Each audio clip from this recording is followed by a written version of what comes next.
Says off air. Oh, there we go.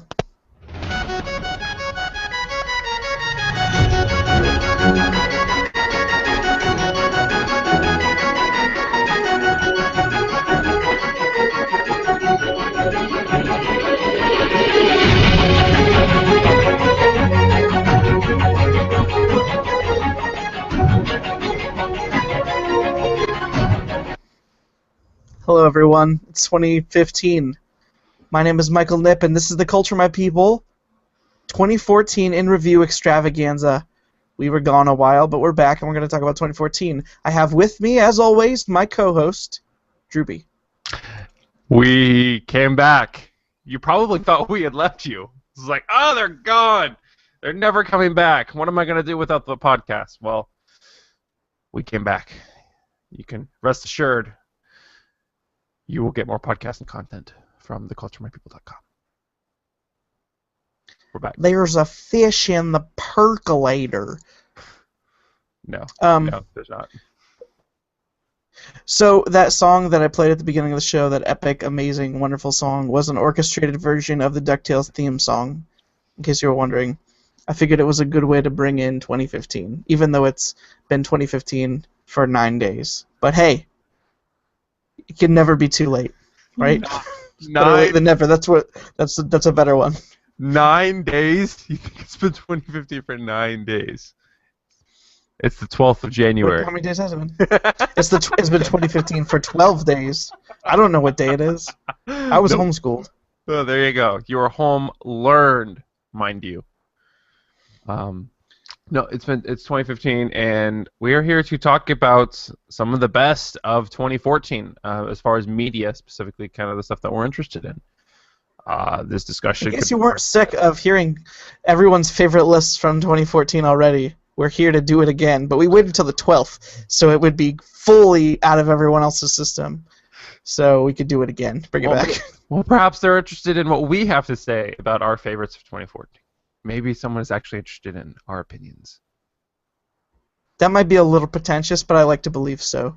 So we were going to try to, like last year, we did a lot more official, kind of arguing top 10 lists. This year we said screw it. We're just going to talk about stuff that we like. I think that's the easiest way to do it. It's a format I can kind of get behind. In the fact you and I did not play everything that came out this year. Video games, we didn't. You listened to a lot more music than I did, so I'm not really one to, input like, oh, this is some of the best music of 2014. But this is stuff where we can kind of come and sit and talk and say, hey, I really like this album, or this game, I enjoyed playing it. Some of my best moments, entertainment-wise, came from this media, and we can just kind of present it and perhaps maybe spark some interest in our listeners as far as, oh, that is kind of cool. That is something I would like to check out, and we can share the knowledge. Make the good things go around more. Make the good things go around more. That's what we try to do. So I say we start with the movies because I have the least amount to say about this because I actually didn't see that many movies in 2014, but I did like some of the ones that I saw a lot. Okay. Did you see? I think all I saw was like the Marvel movies. I saw Cap, whatever that was called, Winter Soldier. I saw Guardians of the Galaxy. Let's see, I saw the Lego Movie. I saw Interstellar. Did you see the Hunger Games Mockingjay?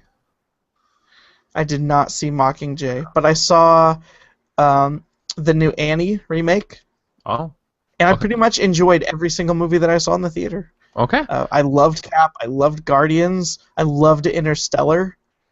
I didn't even know what Interstellar was, but then someone told me that it was a Christopher Nolan joint, and I decided that I had to try it.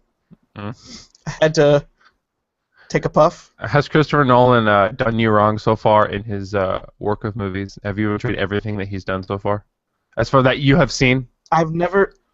I have like every single Christopher Nolan thing I've seen, which is the Batman movies, Inception, and The Prestige. That's all I've seen. Oh, and Interstellar. And I know a lot of people like to bag on Interstellar, but with the exception of some caveats that I was willing to ignore, I loved Interstellar, and I thought it was a really fun movie to watch over the New Year break. Okay. Some of the movies I saw this year, some of the same ones that you did. I saw Spider-Man in the theater. Saw Captain America, Guardians I of the saw Galaxy. that too. Yeah. Hey, wait. So you take back That was crap. That was the movie. There That you was I take back on every single movie I saw was good because I think Amazing Spider-Man 2 was a garbage movie. But go ahead, finish your list. I didn't mind that movie as much as you did. I saw Interstellar. I saw Transformers: Age of Extinction. I think I saw Lego Movie in the theaters. I saw that at some point. I saw X-Men: Days of I Future. saw it with you, Drewby. Did we You're see hurting that my movie? feelings. I don't remember. Yeah, we saw it together. We What- took your brothers. What? I don't. All right. Okay. I think I remember taking my brothers. Sure, but okay. Yeah. Okay. I Yeah, thought our my relationship brothers- meant something to you. Yeah, it was like you, me, and then my two little brothers. That was it. Okay. All right. So yeah, saw Lego Movie. I think Interstellar. You saw The Hobbit too. You didn't mention. I don't think you mentioned that one. I just saw that, so I guess I didn't see it in 2014, but I did see the 2014 movie Friday. I saw. Let's see here. I'm looking. Teenage Mutant Ninja Turtles. I watched that film. Let's see. I'm looking at the list. Those are kind of the big ones I saw. My least favorite movie was, I don't know if it's even that big of an argument, Transformers: Age of Extinction. I thought that movie. All right. I don't know if it's really ever happened when I've gone to a movie, and I've gotten kind of. I kind of hesitate to say the word bored, but that's kind of what it was, where I was just like, oh, okay, yeah, you're blowing up buildings, okay, as long, whatever, and that's probably the least. There are people who I know who there's a person I know who liked that movie. So yeah, my favorite movie out of the year, I'd probably have to go with Guardians, but I liked. There are multiple movies I like Captain America: Winter Soldier is an awesome, incredible movie. Lego Movie is a good film. Teenage Mutant Ninja Turtles, that movie is not very good, but I thought it was all right. Interstellar, I would probably want to watch Interstellar again. Interstellar might have actually been one of my most disappointing movies of this year, kind of because I had the hope. It didn't reach really the hopes that I had, and I got caught up / confused at a specific point in the movie, and it's like, okay, all right, it kind of lost me, but that movie was good too. The movie takes a hard turn to the improbable, but yeah, I was okay with that. For a movie that is is very much based in mathematics and science and current science theories of the day, and they try to base their movie around that, and then they go, are we going to spoil stuff on this podcast? Is this going to be a spoiler cast? I don't want to. I want to try to avoid spoilers where possible, but I will say that the territory they enter is entirely theoretical, so it doesn't break science. It's just highly unlikely. Okay. Just remember, Michael, love transcends everything. Yeah. I will spoil that. Love in that movie is supposed to be a science. Like, it is a thing that should be measured and quantified, and that part's really dumb, but I pretend that it doesn't exist, and that movie gets a lot better, so there's that. Good. Am I safe to say, Michael, to take a guess, that Captain America is your favorite movie of the year? Like, top number one, if you had to give one, a number one to that? If I had to pick a movie that I was going to watch whenever I felt like, I would watch Captain America probably, because that movie was super, super good. I really liked Interstellar a lot, but that's not hey, I'm bored, I'm just going to turn on Interstellar. It's kind of a thinking movie, Interstellar.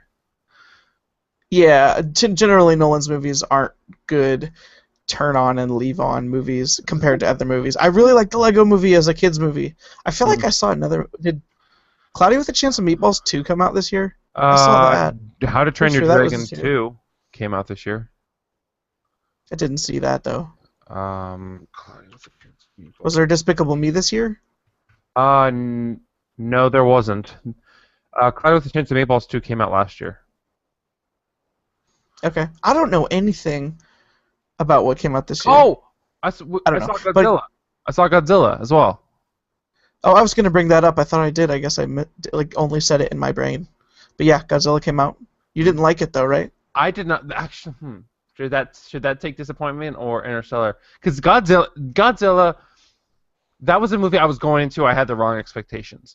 My only basis of who Godzilla is as a character was based off of the 1999 Matthew Broderick film Godzilla, and where Godzilla is a bad guy who basically comes in and that's the bad guy. The Godzilla in this movie, I guess, is the more traditional Godzilla, who is the savior of humanity, who defends. In the original Godzilla movies, I guess Godzilla defends Tokyo against other monsters that are attacking. And that was a concept I didn't know about, and so when I go into this movie, it's like, oh, this Godzilla is saving San Francisco. It's like, but, and then I was explaining. So that movie I kind of went into with the wrong expectations. If I watched it again, maybe I would appreciate it, like it more. But that was kind of my first take on it. I like the way they say, like, one of the things in that movie when he says like, Godzilla, like. Oh no, that was that film, wasn't it? Was that? Am I thinking of the 1999 Matthew? I mean, that might be the Matthew Broderick Godzilla. I don't remember. Maybe those.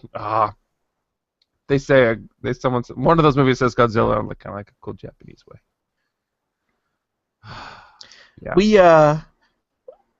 We talked about Guardians of the Galaxy when it actually came out, but I really think that movie's really good. I have seen it again recently, but I wanted to make a note of probably the most important thing that Guardians of the Galaxy did for probably a majority of the country was this. I say, as I'm waiting.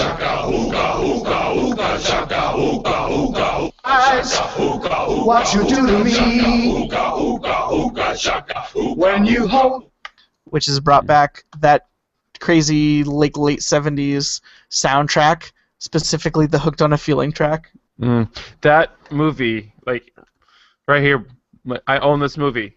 I wanted to own it, but I was kind of forcing myself to wait until after Christmas, because if I got it for Christmas, then I don't need to buy it. But I ended up not getting it. But I ended up kind of cheating and getting it for digital on Google Plus, so that someone still bought me the movie. Anyway, that movie is good. I watched that movie 3 or 4 times in theaters. I like that movie, and I haven't watched it a whole lot since I bought it. And maybe I'm just kind of Guardians out, but I like that movie. The soundtrack though is like before I actually had the proper soundtrack. I followed a playlist on Google Music when I had it that had those songs in it, and Spotify that I followed a Spotify playlist that had those songs, and listened. And in fact, I think "Hooked on a Feeling" is my ringtone. So, yeah. Yes. Yeah, Captain America: Winter Soldier. The movie's great. That's a movie. There's some good movie for the things that we kind of lacked in maybe games. We got some decent movies this year. But 2015 in movies, that was gonna be nuts, man. It's gonna be crazy. Winter Soldier was a comic book movie, if there ever was a comic book movie. It got me into comics, and then I got super into comics before burning out from comics, and now I'm back into comics now that we're back from the break. I'm reading Marvel Unlimited again. But that movie got me kicked off on the Captain America crazy train that I got, and now it led to this, which, if you have the video, got this little Captain America figure for Christmas. Who now sits on my desk next to my Mario figure, my Kung Fu Panda Pez dispensers, and this Wolverine figure, who I also got. You should get a Dark Claw figurine if you can find one. I don't know who that is. That's the one Marvel and DC did a crossover. They created a superhero who was half Wolverine, half Batman. His name was Dark Claw. You should look up a picture. That's cool. He's pretty sweet. Do you think that I got Disney Infinity for Christmas, and I have a bunch of figures for that. Do you think that Winter Soldier is a better comic book movie than Guardians of the Galaxy? I can't say that because I don't know anything about Guardians of the Galaxy comics, but I guess I know that yeah, Captain America: Winter Soldier is a really, really good comic book movie, and I'm looking forward to seeing what they do. Well, in fact, you know what? I will admit that I have this watch. I will admit that during one of our last comics podcasts, or during one of our last podcasts, I don't know, I was doubting that they would make a Civil War movie, but they went and announced a Civil War movie, and I don't think we talked about that since the break. Maybe we have. Captain America 3, Civil War, is what that is. That they're not going to make it Avengers. I think it's 2016. Is it 2016? Because then 2016 would be an awesome year. Hold on, Captain America 3. That would make it an awesome.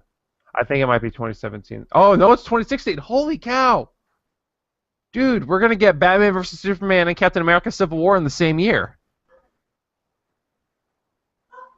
I don't know if Batman vs Superman is gonna be any good though. You don't know that this movie is gonna be any good, so. Yes, I do. I do. You have hopes. I know. I've seen it. I've seen the future. Okay. And its name is I Can't Go On, I'll Go On. I don't have that music clip ready, so go ahead and talk and say what you're going to say. Just a little bit. I'm just looking at a picture. Tony Stark. I believe Robert Downey Jr. is going to be in that movie, in the Civil War movie, for like a little bit. Like he's got a small role in there.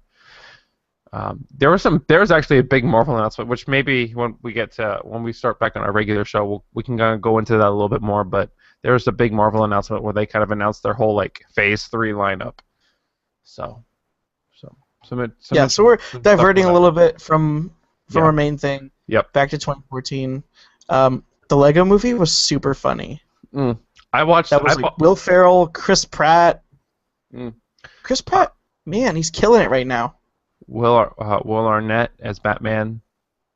I bought that movie for my little brothers for Christmas, and we watched it. Nice. They put it on the TV Christmas Day, and that movie is funny. There's some stuff. There's some funny stuff in that film. So, the scene where I think it's Han Solo shows up with Lando is probably the scene that made me laugh the hardest because it was so random, and it just happens, and then it's over. And I remember just bursting out in the theater. No one else was laughing, and I was just like, "What the heck just happened?"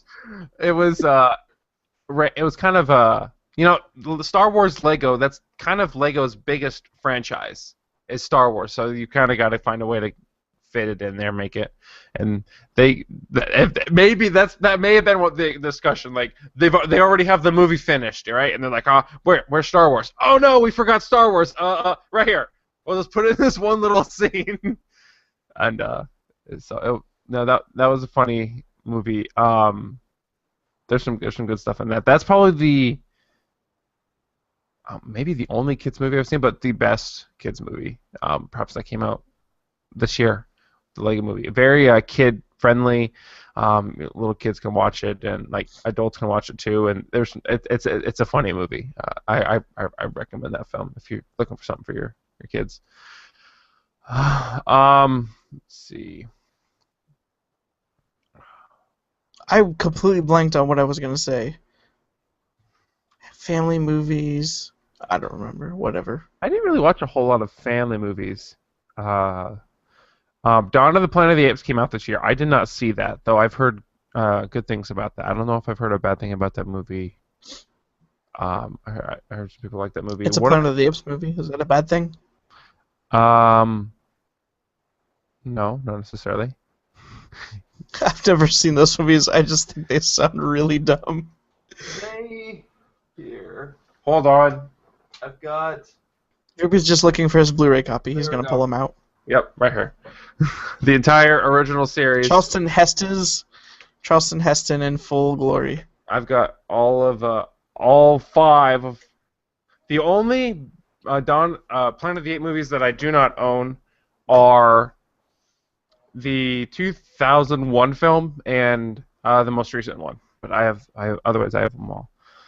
I haven't even seen them all, dude. I just own those. Like I haven't even seen all of those. So, a movie that came out this year that I would like to see, the Imitation Game, with Benedict Cumberbatch, who plays Sherlock. I really like that guy as an actor, and I'd like to kind of like to see that movie. He is Smaug, and he's Smaug in the Hobbit. He plays the other guy in the Hobbit movie too. The Necromancer. Yes. Okay. But the Imitation Game, it's a movie about cracking the Enigma machine. You know who else he plays? Movie. Sherlock. He's Khan. He plays Star Trek. Khan. You need to watch the original Star Trek too, so you can perhaps better appreciate that, but understand, the origin. I understood it anyway. I understand enough about nerd culture to have got the reference, but I know what you're saying. Let's see. Look at other movies. Transformers: Days of Extinction. I don't know that I can really recommend that movie. That movie was just kind of not good. Like, all right. So the title is Age of Extinction, and we are in the trailers. It's kind of clear. There are dinosaurs in this film. The dinosaurs aren't for like the last 30 minutes of the movie, and it's kind of a small part. Like they didn't really use them a whole lot. How many times can Optimus Prime die? Let's just put it that way. How many times? I'm not necessarily saying that he dies at the end of the movie. I'm just like, no spoilers, but how many times? As many times as it takes. Yeah. You talked a little bit about Annie. That's kind of a family movie that you saw. Another family movie you saw this year. Oh yeah. They remade Annie, and it's modern day now. And that's starring that one guy who does music. I see him on satellite radio all the time. He's from Amazing Spider-Man 2. He's Electro. Oh, yeah. Jamie Foxx. Jamie Foxx. There you go. And he does a good job. He does a little R&B song. I think it's really funny. I found that movie a lot funnier than I was expecting it to be. It doesn't remake a lot of it kind of remixes some of the original songs, but then it kind of changes a lot. So I would not go expecting it to just kind of be more like the straight to TV Annie movie that was made in the early 2000s. Expect it to kind of be its own thing and kind of take inspiration from those movies. And I think it's really funny. I think the music's all right. I think the remix tracks are pretty good. But I think that Jamie Foxx and Cameron Diaz do a really good job in that movie, and I also think that the mom from Insidious does a good job in that movie as well. She's another one of the main characters. Mm. Though it was weird seeing her. Dude, I feel like someone's in my house, and it's really creeping me out. It was weird to see her in a role where she was not terrified of her demon child, but I digress. She didn't have a demon child in the second movie. She had a demon husband. That's correct. Spoilers. Yeah. Spoilers, guys. Insidious 3 next year. Yeah. Oh, crap. There's really Insidious 3 next year, dang it. Wait, is it this year? We're in 2015. Hold on. We are in 2015. Insidious.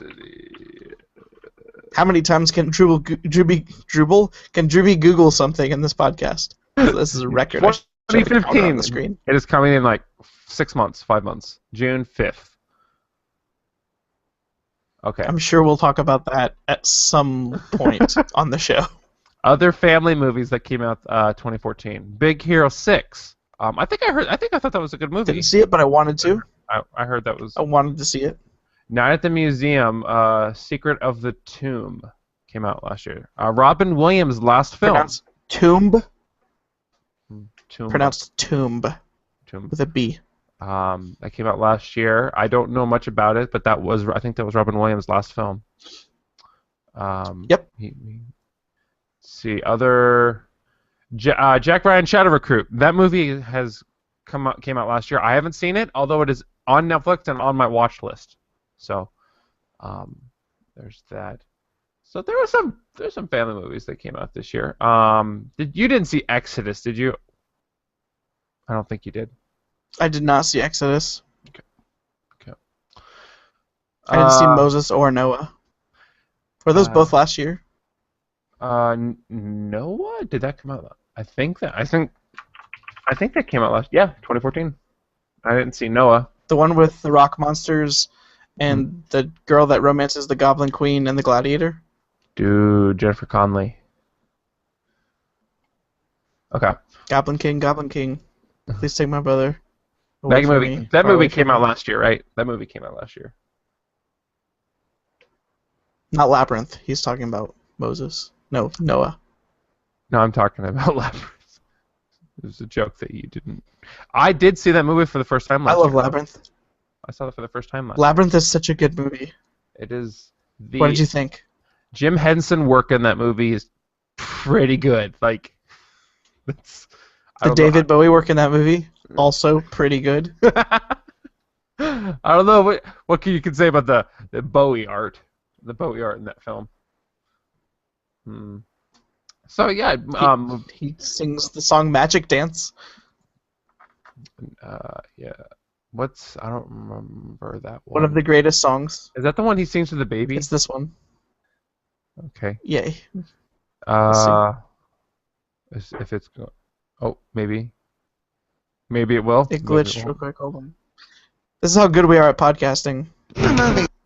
It's a babe. Babe with the power. Power of voodoo. You do. Remind me of the babe. I saw my baby. Okay. I should listen to that soundtrack. Dance, Magic Dance. Should listen to that soundtrack. It's a weird one. It's a weirdie. Not as weird as David Bowie's first album, which we'll talk about later. Another movie that came out last year that I saw, X-Men: Days of Future Past. That movie was good. Starring Katniss, right? Yes, Katniss Everdeen playing Mystique. That movie was good. There was the time travel in it. There was time travel in it because basically the whole story is like future X-Men has to go back to past X-Men. Actually, Wolverine has to go to past X-Men and like stop them from fighting. That movie was one where I got really ticked off with. I was kind of ticked off at Magneto. It's like, dude, come on. Oh. Is that the one with like emo Magneto, where he's like kid? I think they might have referenced that a little bit. I mean, like that's kind of Magneto's origins. Like, he was a Jew in the Holocaust, but they might have shown that scene in that film, and it's just. Isn't that the one where they have the teen actor though? Like they actually have a teen Magneto. I don't remember. Yeah, there were some things in that movie that I wasn't really as huge. Ellen Page was in that movie. I forgot about that. Peter Dinklage, the good old Shadowcat. Kitty Pryde. Good old Destiny's Peter Dinklage. Yes, we'll get to that. We'll get to that in a little bit. Known for his work on Destiny and Elf. He's an angry. And some show called Game of Thrones that I've never heard of. Who has heard of Game of Thrones? I mean, it's pretty obscure. Nobody that listens to this podcast. So, is there anything else on movies that That's all I've got for movies. Okay, I say then let's move on. Nice timing. What would you like to talk about Let's next? talk about music. Okay. Yeah, we've talked about music throughout the year a little bit. I've been making a playlist that I've probably advertised on this podcast a lot, but I have a playlist that's like 4 hours long if you want to see the entirety of the stuff that I thought was cool from 2014, and that's on Spotify, publicly searchable. If you look for Michael Nip, you can see it. Excuse me. I've got lots of songs on here, but I looked at Spotify actually has like a year in review thing where it spits statistics at you, and I was gonna try to find the thing that I had that told me basically it told me the music I listened to most, that kind of information. It turns out that if we're going by Spotify listens, the music that I did listen to most was Glitch Mob, a band that I discovered last year through I can't remember his name. Tyler Weingarner, ex-GameSpot employee, tweeted about the band called Glitch Mob. I looked them up and I fell in love with their album. I'm gonna try to play one of their songs if I can. Okay.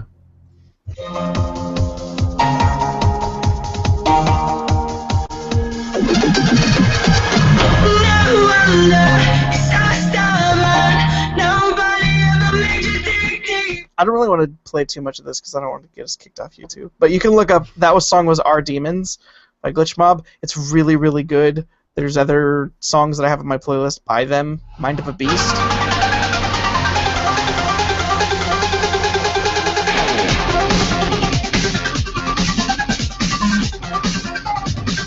It's all pretty high energy kind of techno dance music, but it's all really, really good. What kind of things did you listen to the most, do you think? Well, I listened to your playlist. Switchfoot dropped an album this year. They dropped 2 albums, I guess, technically, this year. Weezer, back from the a blast from the past. Weezer dropped an album this year. Probably the album that I most listened to was probably Multiply by Ed Sheeran. That album is really... I'm a mess right now, inside out, searching for the sweet surrender. But this is not the end. Boom, yeah. Boom. I actually had that playing before you said it, which is how it was timed like that. Because I knew that's what you were going to say. Yes, that album is really good. I went out and bought the deluxe version of that album at Target, I believe. I bought it somewhere, but I listened to that in my truck. I listened to my vehicle a lot this year. That album just over and over and over again. I love that album. This summer or fall, whenever, earlier this year, me and Mark, perhaps a listener of the show, I don't know how much he listens, keeps track of the site, but we were there was a time when we were both we were driving down the road, windows rolled down, just singing Ed Sheeran. A friend in the back, he's just kind of just doesn't know, but we're just kind of singing the song, and that album is good. My favorite song on that album, that would be, I don't know off the top of my head. I'd have to look at the track list. That one's a good. Oh, I love that album. Let's see. Want to hear a great song? Go. Here's a great song. Play a great song. Oh. No! Yes. First things first, I'm the realist. Realist. Fancy. It's a great song. Did that drop this year? Last year. Yes, it did. Okay. Oh, man. There's so many good songs that came out. Yeah. Multiply, though. That's... Can't forget Ariana Grande.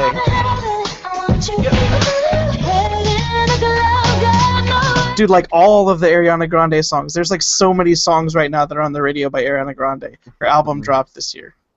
Is that it's her a good first album? Is that her first album? Yep. Okay. As far as I know. I watched her when I was at my grandparents' house for Christmas and stuff. We left the day after Christmas, but there was a Disney show. Was it at their place? I watched a Disney show that had her in it, and let's just say that she's perhaps not the best actor, but she can sing. She was, yeah, she can sing really It was well, Sam but and she Cat. was, That's what I watched. yeah, she's in Sam and Cat. She's started on the show Victorious, which I think that Victorious is a garbage show for babies. And I'm not just saying that because it's on Nickelodeon, because I actually watched iCarly at the same time that show was on, and I thought iCarly was hilarious and an awesome show for immature grown-ups. Except she can sing. She also did Bang Bang with she did Iggy Azalea and It's Jesse. not with Iggy, unfortunately. Was it not Iggy? It's with Jessie J and Jessie Nicki J. Minaj, which is why it's not on my playlist, because I cannot have a Nicki Minaj song on my 2014 favorite playlist. Okay. Even though I like that song, You do like that song? I can't Okay. I can't have a Nicki song on my playlist. It's the Okay. rule. It's one of my only rules for my favorite songs. Okay. So yeah, that one. Okay. Did Ariana do a song with Iggy? Did she do Fancy? Yeah, the problem. Problem. No problem. Present, I'm thinking I love the thought of you more than I love your presence and investing. I was probably for you to You're gonna get us answer. I let kicked you go, off. let you back. I finally learned my lesson. No half-step. Say what? You're gonna get us kicked off. It's like this post. It doesn't matter. If we're not kicked off, we're gonna get kicked off because the audio version is gonna still be live and it's gonna work. So people watching it live will be able to hear this, and then people that listen to the audio version will be able to hear it. All right. I like music too much to not play. It's only we only get kicked off if we play too much at the same time.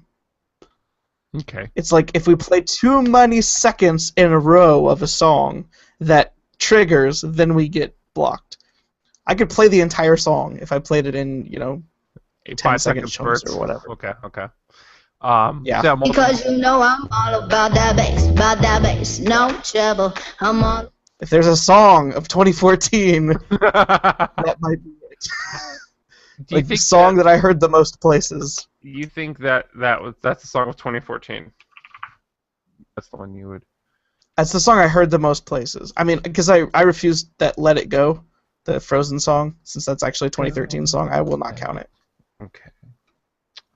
I want to know how many. Oh, it don't really matter, 'cause I got plans to get to know you better. Yeah. Baby. "New Flame" by Chris Brown, Usher, and Rick Ross. I love that song. Do you want to take a shot at how many plays the Meghan Trainor All About That Bass music video has been played? How many times? 489,880,990. That is a lot of plays. Do you know what song last time I heard the statistic? What music video had been played from 2014 the most? What was that? Fancy.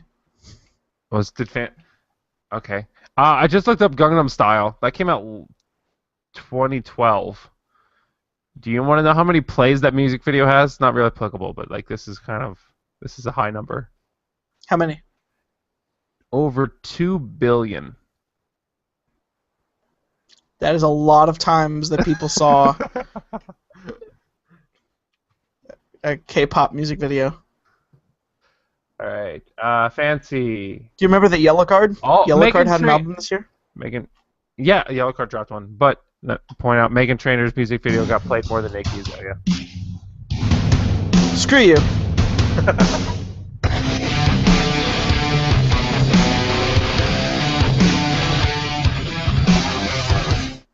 Yellow Card's album was alright. That song was good. That song, I like that song. I haven't really listened to that. I think I've listened to that album before, but I haven't really listened to it a whole lot. I like that song though. That song was Transmission Home. You know who else dropped an album this year that the album I think you and I both like is The Tays. the Tay Swift. Oh crap! I don't have any of that. You don't have any locally available. Hold on, because it's not on Spotify. I just have Spotify open. Hold on. That's true. Yeah, Taylor Swift dropped her I have album it on my computer. 1989.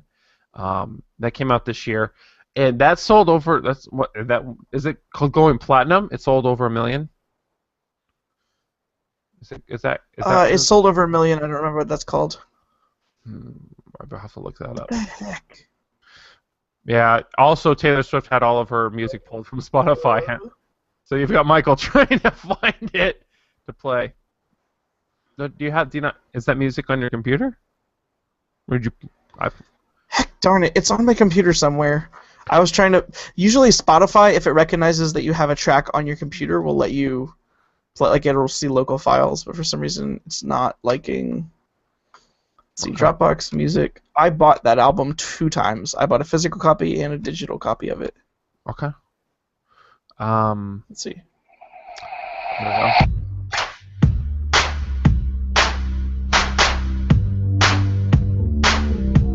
Yeah. That album is super good, and my wife loves it. I'm not as big of a like fan as some people, but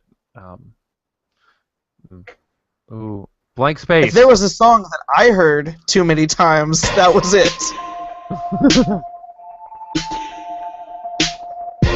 Nice to meet you where you been. I can show you incredible. I heard that song so many times. So I took a 14-hour road trip, and I want to say that there was never a time when I could not hear that song on a station. That was played over 328,000 times on YouTube. That music video. So Shake It Off, taking 460. Yeah.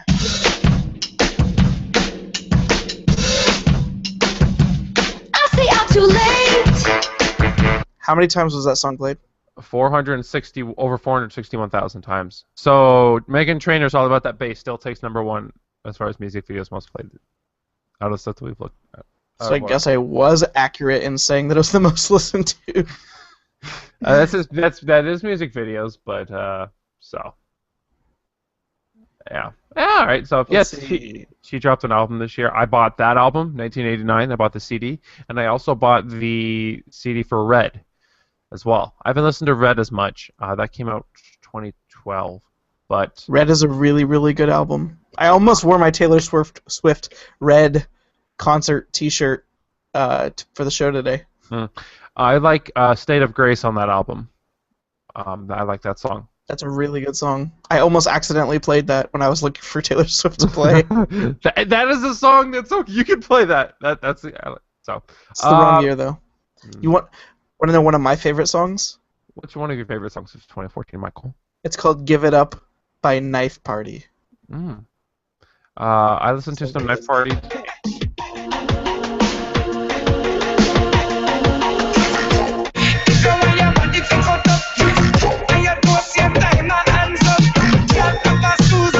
Pretty much I like anytime dubstep and reggae are kind of fused, which is quite often, so I'm pretty happy. We talked about well, we have talked about this, but Knife Party sounds like to me, they kind of remind me of the theme song for Trials Fusion, a video game that dropped this year, which we'll get to. But they are not, but they sound like that to me. At least one of their songs does. There was a song I listened to today. Was there a specific Knife Party song you were talking about? Was it from my playlist? Yes, it was from your playlist, because I was listening to your playlist today. It might have been this one, because there was a point when the vocals.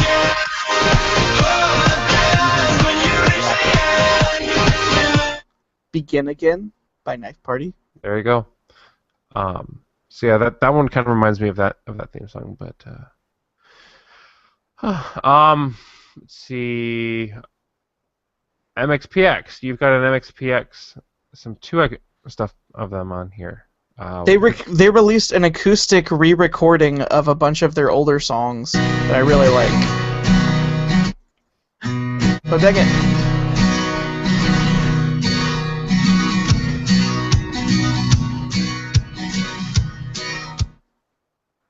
I don't want to get that music recognized, but I'm trying to fill in space so I can play the rest. We ain't got no place to go, so let's go to the punk rock show. That's an old song. That's a really old MXPX song that I like a lot. Okay. So I mentioned it a little bit, but one of your favorite bands ever dropped an album. 1995. 1995. Are you talking about Weezer? Or Weezer. Switchfoot? Because both of those are my favorite bands. But Weezer's kind of the more odd. I mean, they kind of came out. Would you kind of say that they came out of nowhere and dropped an album? They surprised me when they announced that they were dropping an album, but I recorded a podcast where I talked about it.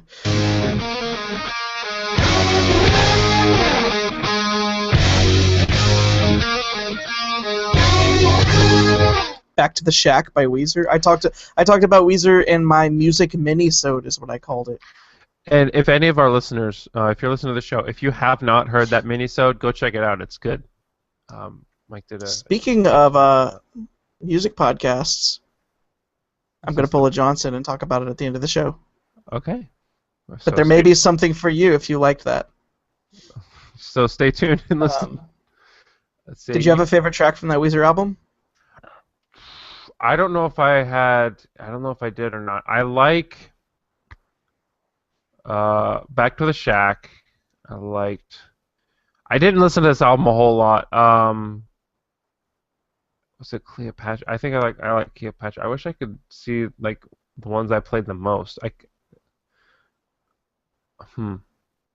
can't really see. Boyz II Men had a new album.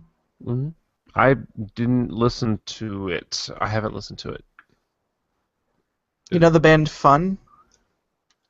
No, I do not. They sing songs that you probably know. The lead singer of that band did a solo project, called himself Bleachers, and made a song that I really like called I Want to Get Better, which is not...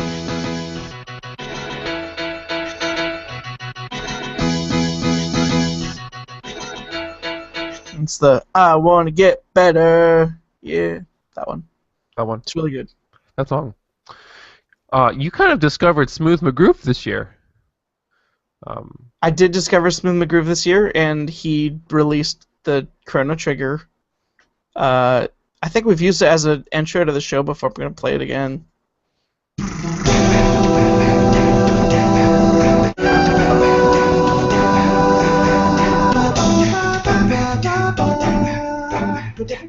I think Chrono Trigger's music is some of the best video game music that's in existence. So the Smooth McGroove a cappella cover of the main theme from Chrono Trigger is a great track from this year.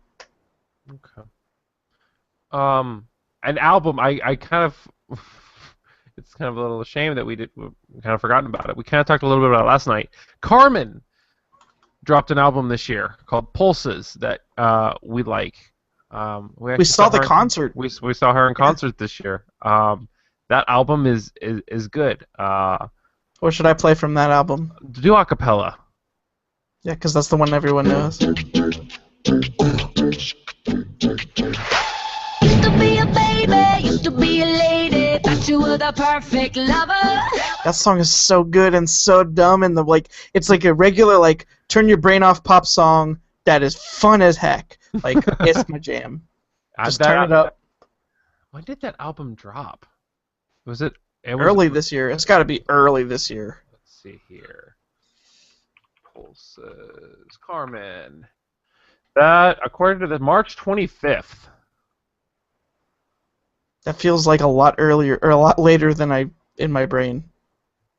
So that album, yeah, we saw that concert. I like that album. I should have listened to that today. Maybe I'll listen to that tomorrow. We didn't talk about Skrillex. He released an album. I didn't. Mr. Sonny himself. You like Skrillex. You like that music. I love Bangarang, the Bangarang EP. This one didn't do it as much for me, but I'm not gonna complain when you have songs like this.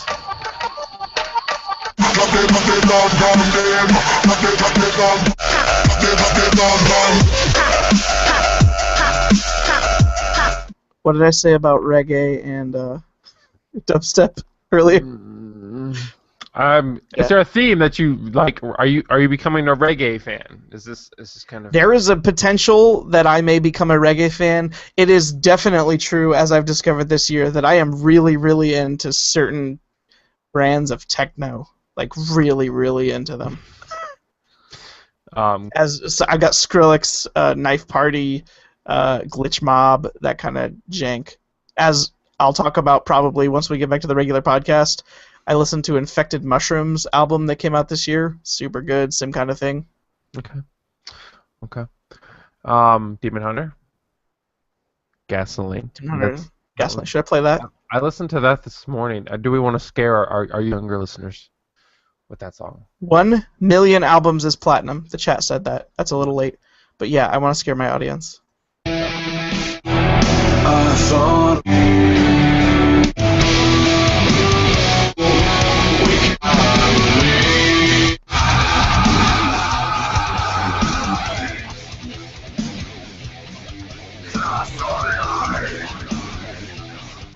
You know, I'm not a huge new metal head or thrash metal head.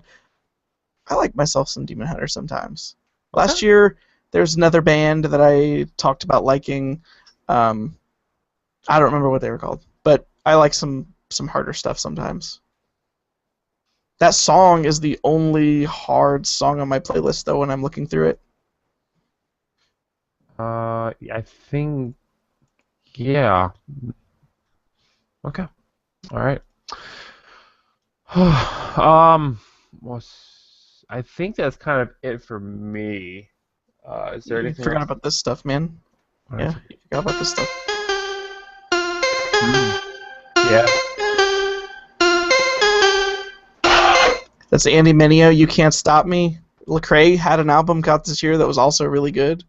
I didn't really listen to Anomaly that much. It was so good. I listened to Fear today. say I won't. Why y'all scared to be different? Lecrae was just on Jimmy Fallon, this week, singing a song from that album. This one. I was made in America, land of the free, home of the brave. And right up under your nose, you might see a sex slave being traded. Welcome to America. That was really dark for our show. Welcome to America. Welcome to America. Sorry, guys. America. It's true. Depravity. That should have been the name of his last album. Depravity. I said he went with Anomaly. Yeah, Andy Mineo dropped that. A little EP. I like Paganini. I like that song. It's a kind of a fun song. Have on here? Yeah. Damage him every time like a player that's on the cover. I'm that guy, the original weed bite like Yeah. I feel like a Pagadini. There you go. We've mentioned it multiple times, but Switchfoot dropped an album and an EP. We saw them in concert. Here's the thing that I think I sometimes do with Switchfoot on the show. I like Switchfoot so much that I just assume that everyone knows everything about Switchfoot. But if you haven't heard the Switchfoot albums that came out this year, they're really, really good. What should I play? Fading West. Fading West is from their EP, Fading West, which is farther down this playlist because it came out later in the year. Here.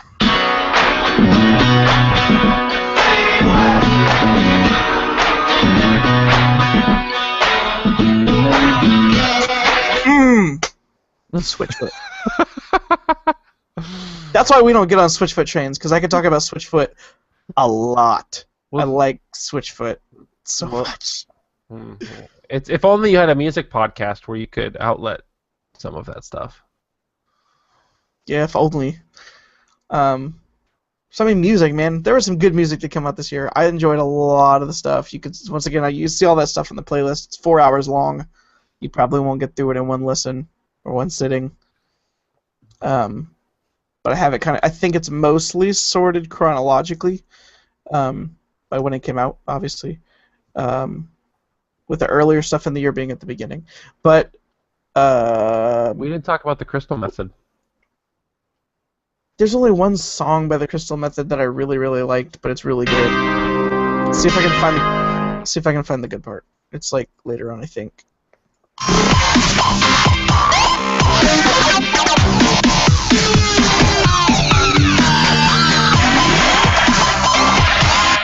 I think it's clear with a lot of this music that I'm playing that there's a certain genre that I really like. A couple certain genres. Heck darn it! Oh, there was that Great Big World came out. Great Big World. Mm.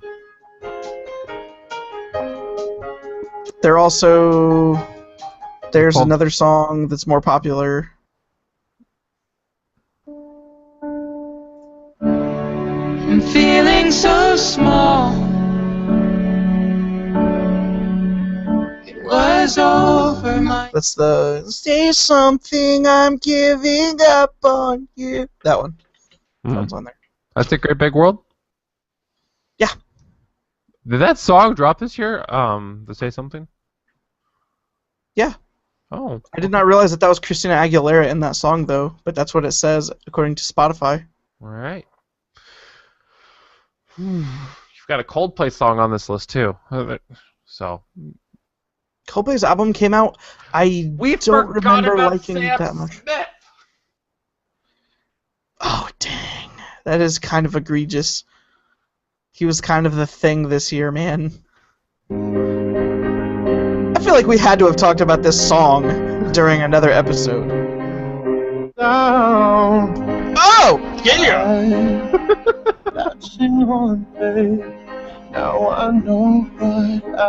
What's the song that he's actually popular for right now? Let's see.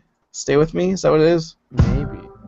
Don't want you to leave, will you hold my hand? Oh, won't you stay with me? That's one of the popular ones. I feel like there's another one.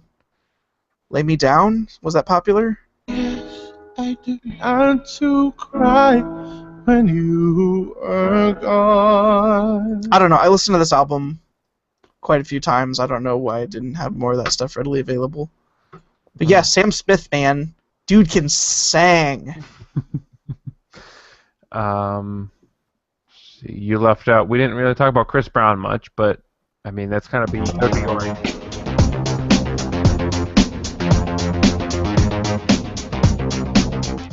That's not an album for the children. We can move on from Chris Brown. Fall Out Boy. Fall Out Boy didn't Century. release an album, but they did do that song with one of my favorite lines that I'll try to find. I can't find it, but everyone knows the song Centuries, and my favorite line is where they say, "Heavy metal broke my heart." There is a One Direction song on this list. Michael, what is wrong with you? There's nothing wrong with me. 1D knows what's going on. Everybody's trying to steal my girl. I can't find it. It's Where at the is it? bottom. Here it is.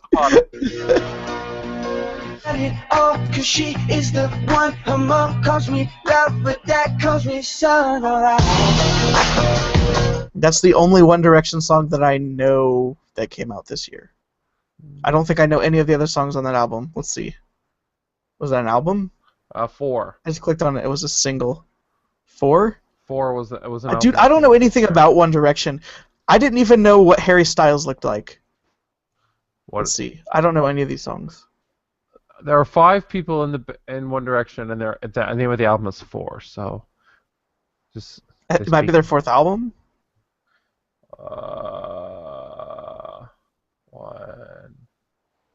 1. I mentioned Boys to Men, but since we're going through this list, I might as well play it. I wanna know the girl in the undertow. Show anything you wanna see, flirt anywhere you wanna go. Out. That album is really, really good. Really good. I forgot that. I could listen to that album again. It's super, super fun. Super good vibes. Vibies.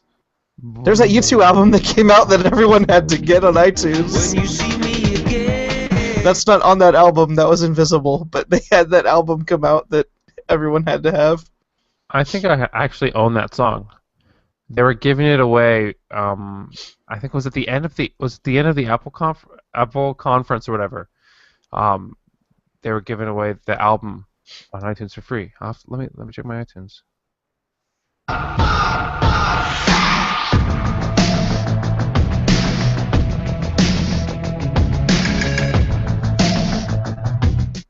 That song was in The Fault of Our Stars, which I didn't see, but I like that song. Is that right? Songs of Innocence. Which is like the... Okay, let's just put this straight. That is the gayest, like legitimately. It's just a dude with his shirt off, and there's another dude holding his face up to the dude's stomach. It's just legitimately probably the gayest cover that I've seen this year. And I did not go looking for them, so I'm sure there's worse, but I don't know. Whatever. So, yeah, I have that album. I own that album on iTunes. Will Beeson informed us that it is their 4th album. I did. So that's probably why it's called 4. Although one of them was the Take Me Home Yearbook Edition, I don't know if that's like a real album, because it sounds like it might just be a. You're not a real album. It might be actually. You want to know the greatest song of 2014? Give me the greatest song of 2014. I'm trying to find it. Hold on. I've got it saved. To take us out. This is the greatest song of 2014. Take us out of I'm our going to music play the section. entirety of it that I can find. If he finds it! Jonas Brothers.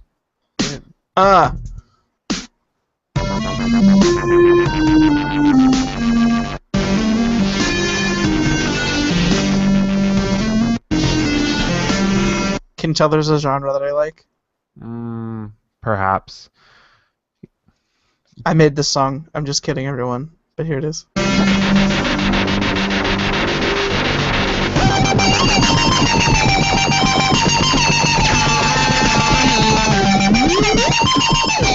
Turn that garbage off. Should we? Do we really need to? That's music. That was music of 2014 that we really liked. Miley dropped a single this year. What was it? It's called Adore You. Did she drop that this year? 2014. Okay, well it's a remix though, so. Oh, okay. Yeah, like that was on her old album. That's a good song though. I like it. That song and Wrecking Ball are both really, really good. I don't care what people say. People need to go to YouTube. Ignore the music video for Wrecking Ball and listen to the song. It's really good.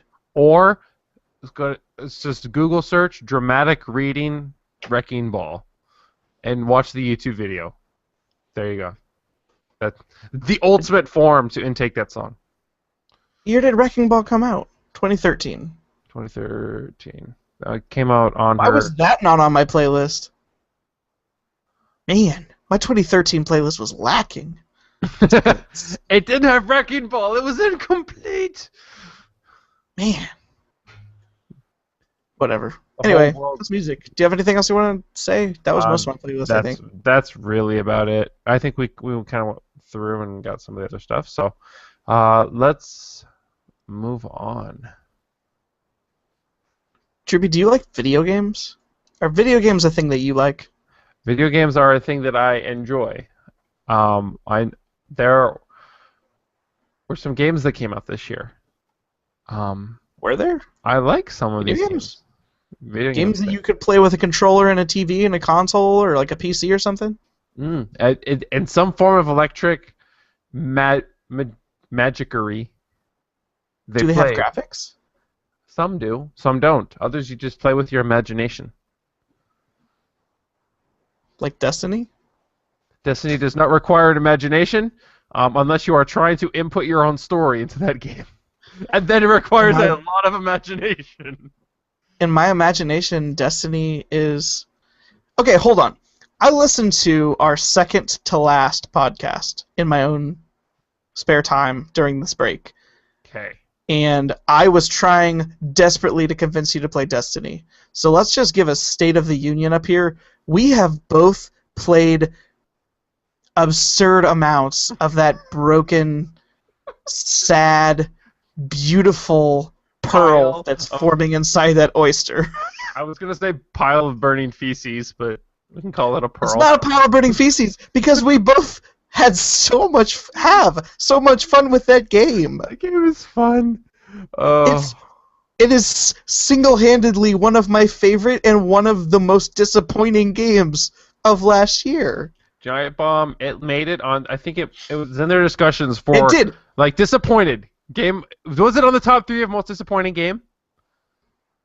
Yeah, I think it was. I think it was. It was on the top 3 of most disappointing game and number 10 on their top 10 games.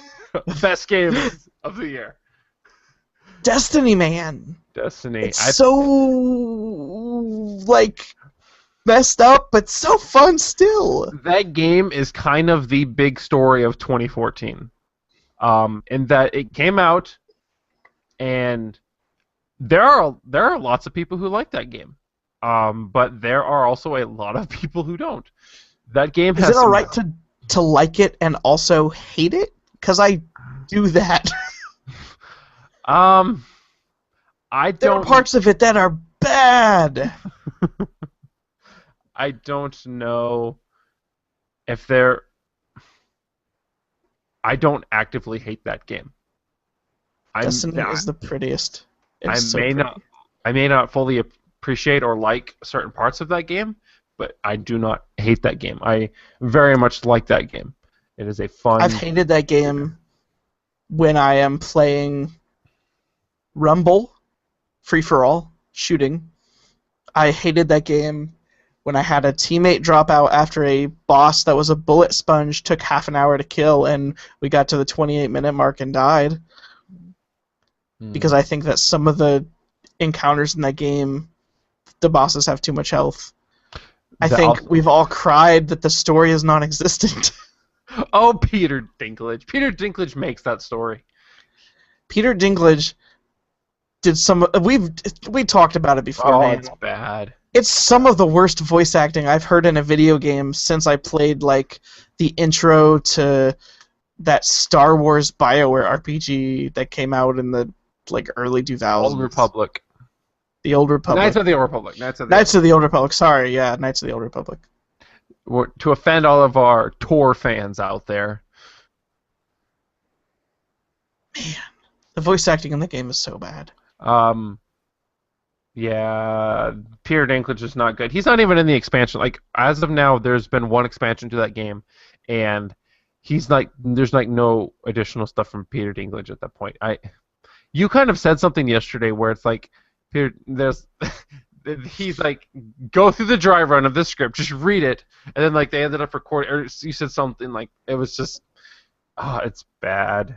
But yeah, the joke was like they handed it to him to read. They're like, "Hey, read this out loud real quick, just so you kind of know what's going on." And like he read it, and they're like, "Okay, that was it. That's all we needed." He's like, I wasn't actually performing. I was just He's like, "No, that's fine, perfect, done, cut." It was like they had him for a certain amount of time, and that time was enough to read the lines one time. But there's some good stuff in that game. Some really good stuff. The shooting Talk about a shooter. Incredible.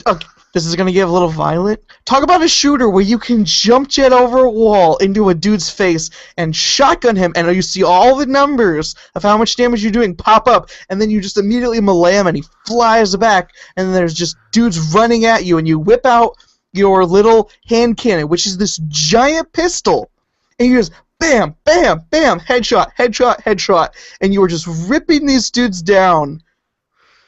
It feels so good. It's the best you can feel at murdering evil aliens. It's the best evil alien killer simulator there is. Like, as far as gun feel, man. It's good. It's good. Oh, like... Why is it in such a problematic shell? Like, it's so good, but it's so bad. Best shooter of the year. Hold on. Best shooting. Best shooter of years. It is the best feeling shooter I have ever played in my life. I'd have to agree with that statement. Like, I love Halo, but I can't say that the shooting in Halo feels that good. Like, we were playing yesterday, and we started I started another character, and I got like these lower level weapons, and even like the lower level crappy weapons like feel well enough. Like, they're not as good, but like they feel well enough that it's just like, and the auto aim is perfect. The story is so not even a thing. It's not there. It's the stories, like how I got. Someone said, "We'll have to tell the story about how I got this pistol because the story is incredible." It's just I went on this quest, this epic quest, with my two pals, and we can. The story in Destiny is mostly told through something called Grimoire cards, which are the equivalent of codex entries from a BioWare RPG, but you cannot read them in the game. You have to log into your account on a computer or a freaking phone to look at your Grimoire cards and then read them there if you wish. That's where most of the lore in Destiny comes from. Who thought that was a smart decision in a game where this game is already required that you have the internet? Like, if you do not have like an internet connection, or like, all right, let's say if you have PlayStation 4, if you don't have PlayStation Plus, don't get it. If you have an Xbox One but you don't have Xbox Live, don't get it.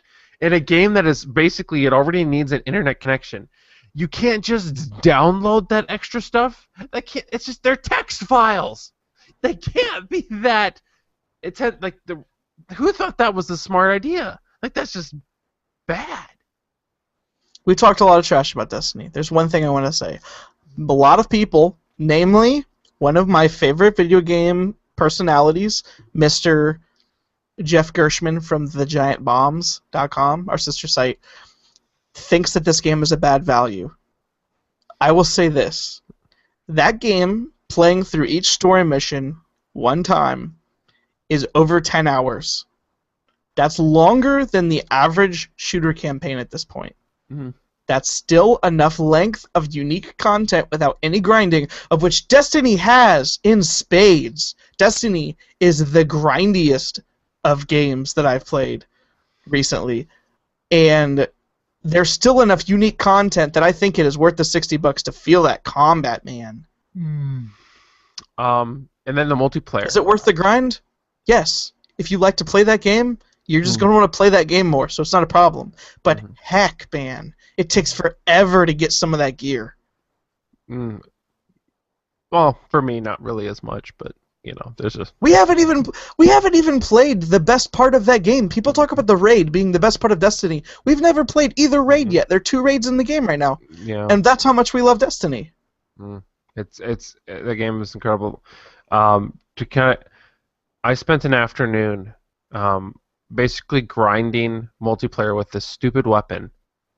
I don't do that in a game. Like, even when I played WoW, like, I didn't do that stupid stuff and really enjoyed it as much as, like, and I won't necessarily I enjoyed all of it because it was kind of frustrating, but like, Destiny has got me into it in a way that I don't really get into video games like I did get into Destiny. That game is incredible. I think it is some of the best moments I've had this year in video games have been in that game. And it's some of the moments. There was a moment when there's a section you can't queue for, and there's a really hard dungeon. At least it was hard for us, and we grouped up together, and we were 2 people doing a 3-man dungeon, and the amount of coordination and like tense moments that were going on, that when we finally were able to defeat that dungeon, it was probably it's on my top 5 most satisfying moments in gaming that I can remember in my brain, with number 1 being the time that I beat Arthas in Wrath of the Lich King. But like, it felt so good. Man. Destiny. All right. Man, this you spelled Valiant wrong. You want to talk about Valiant Hearts? I did spell Valiant wrong. Valiant Hearts. Top top 2 games of this year, Destiny, for me, new games and stuff, whatever, Destiny and Valiant Hearts. Valiant Hearts was a game, Ubi Art is an Ubi Art game that is an adventure game, probably my first completed adventure game. It is a story based in World War One, where I'll just give like the opening scene is like you're on this farm, and there's an older dude, and a couple, and the girl is pregnant. The husband, gets taken away to go fight in the war. This is World War One, and then eventually the grandpa, the older dude, I guess he's not a grandpa yet, but I guess kind of is. Anyway, he gets called into the war, and that's who you play as through the first for a large part of the game. He's kind of like the main character, and you go on this adventure. You work your way through the war, and it's portrayed in a really it's portrayed really well. The art and kind of the story as they tell it and playing through. I pounded through that game in one sitting. So it is short. I think I've got like 4 hours. I think that's only 4. Let me check. It's in my favorites list on my Steam. Let's see here. 5 hours. Okay. That game has probably one of the top. There's two top moments in this year as far as for gaming for me. That I'd kind of would put over. I don't know if I'd put over Destiny, but like as far as memorable, there was one when I went back. I didn't put that on the list. I played To the Moon this year. That we talked about that, but Valiant Hearts, the ending of that game was done really well, and I started to cry a little bit at the end of it. There was one point in the game towards the end where you were watching something unfold and you're like, no, this is not good. This is really not good. And it's told in a personal manner. It's there's not really any combat. Like I think you go through that entire game without killing anybody.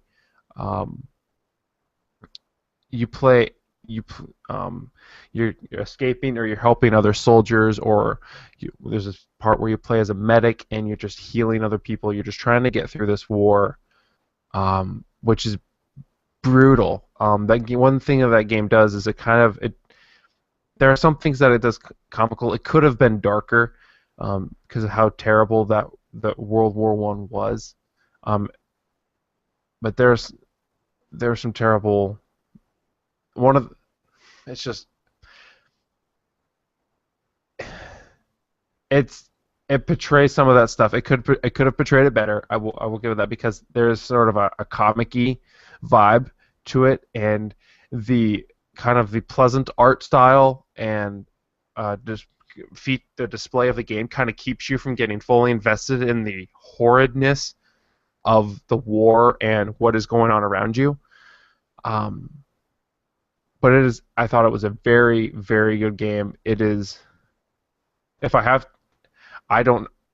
kind of have a hard time choosing between it and Destiny for my top game of the year. Because I thought that game was really, really something, and I recommend that. I think you, Michael, you should play it.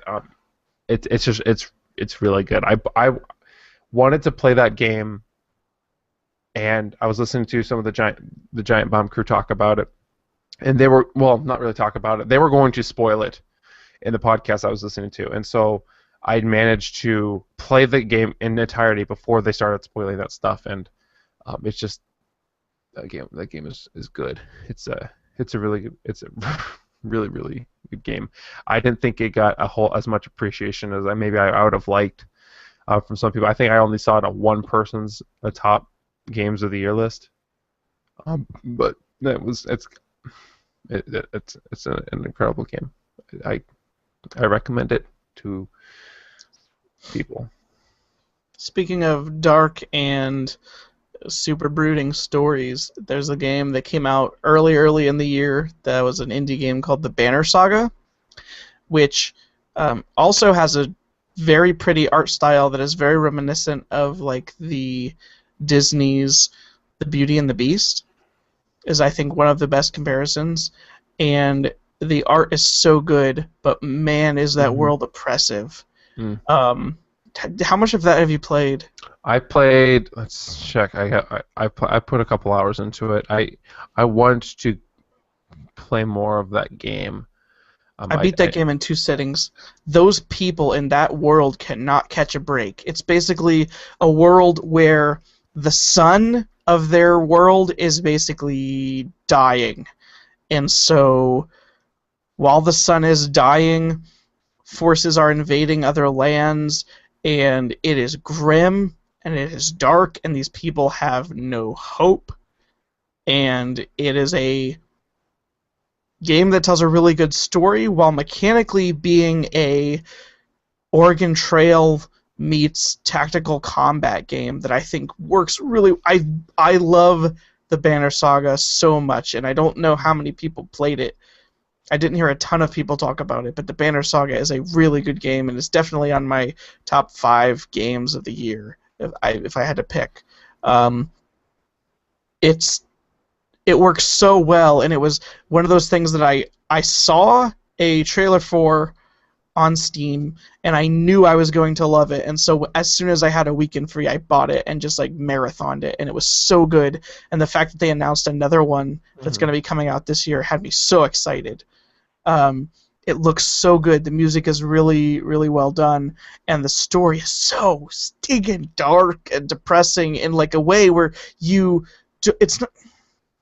it's not like Walking Dead, where everyone's just a sleazebag and you hate everybody and like there's no one that you can trust or anything. Though there is some moments kind of like that. The Banner Saga is just this. You have this group of people and you're just rooting for them so hard, and then like every time it seems like they get a foothold, boom, like something comes around, like there is a betrayal at one point, but like there's other things that happen, like an invading force comes, or like somebody that like there's like a monster so powerful that like you thought never would exist, and then like boom, it like walks up. There's like a dragon that pops up, and it's like bigger than the mountains that you're camped on. You're like, what? These characters, they can't ever catch a break. And then the thing that happens at the end is so. It's one of those moments where you have to make a choice at the end, and then after you make the choice, you're like, I don't know if I like the way that like I don't know if I like that choice. Like that's so sad.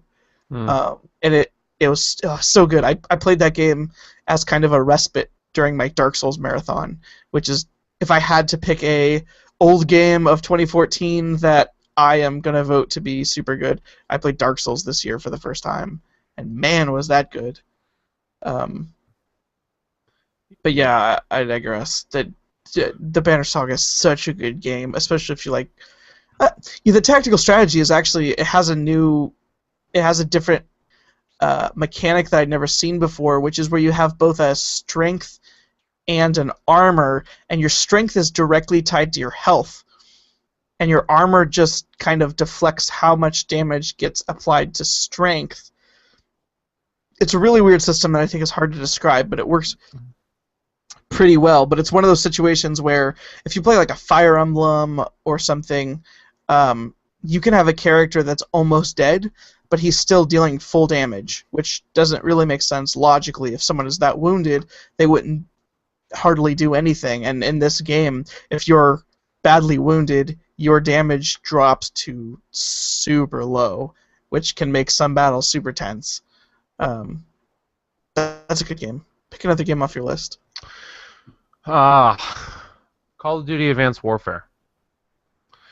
The Call of Duty most likely to make me want to play it, because I've heard enough good things about that game. I want to play it.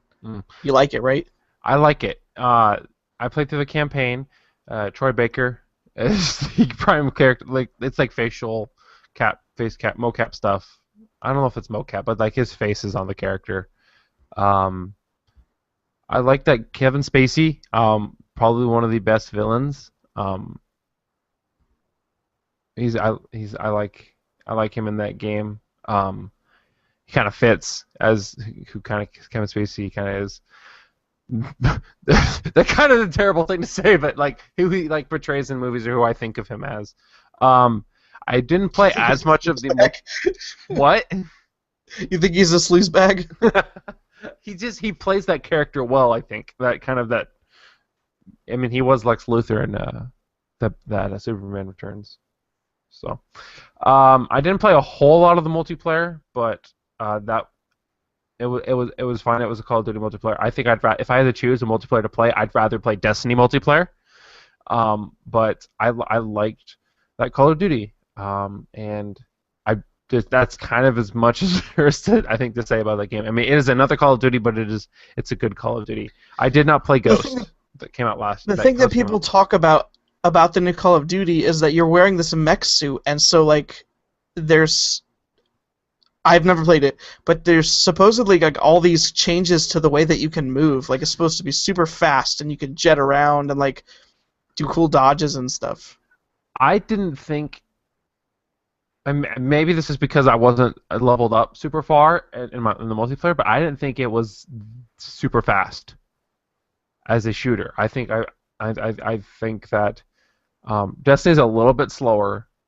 Call of Duty is probably a little bit faster than it, but I didn't really think Call of Duty was anything like, oh, this fast. Like Modern Warfare 2, I don't know if you played the multiplayer in that, but that was a faster paced shooter, I think, than Advanced I think Warfare. that's why I was not good at that game, and that's kind of where I fell out, because Call of Duty is too fast for me. That's why Destiny's good.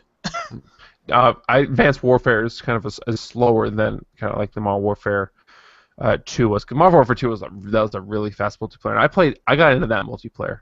But the Advanced Warfare, like I like the campaign, and that's kind of I don't really get into the multiplayer. But if I was going to get into the shooter multiplayer, I'd rather play Destiny than Advanced Warfare.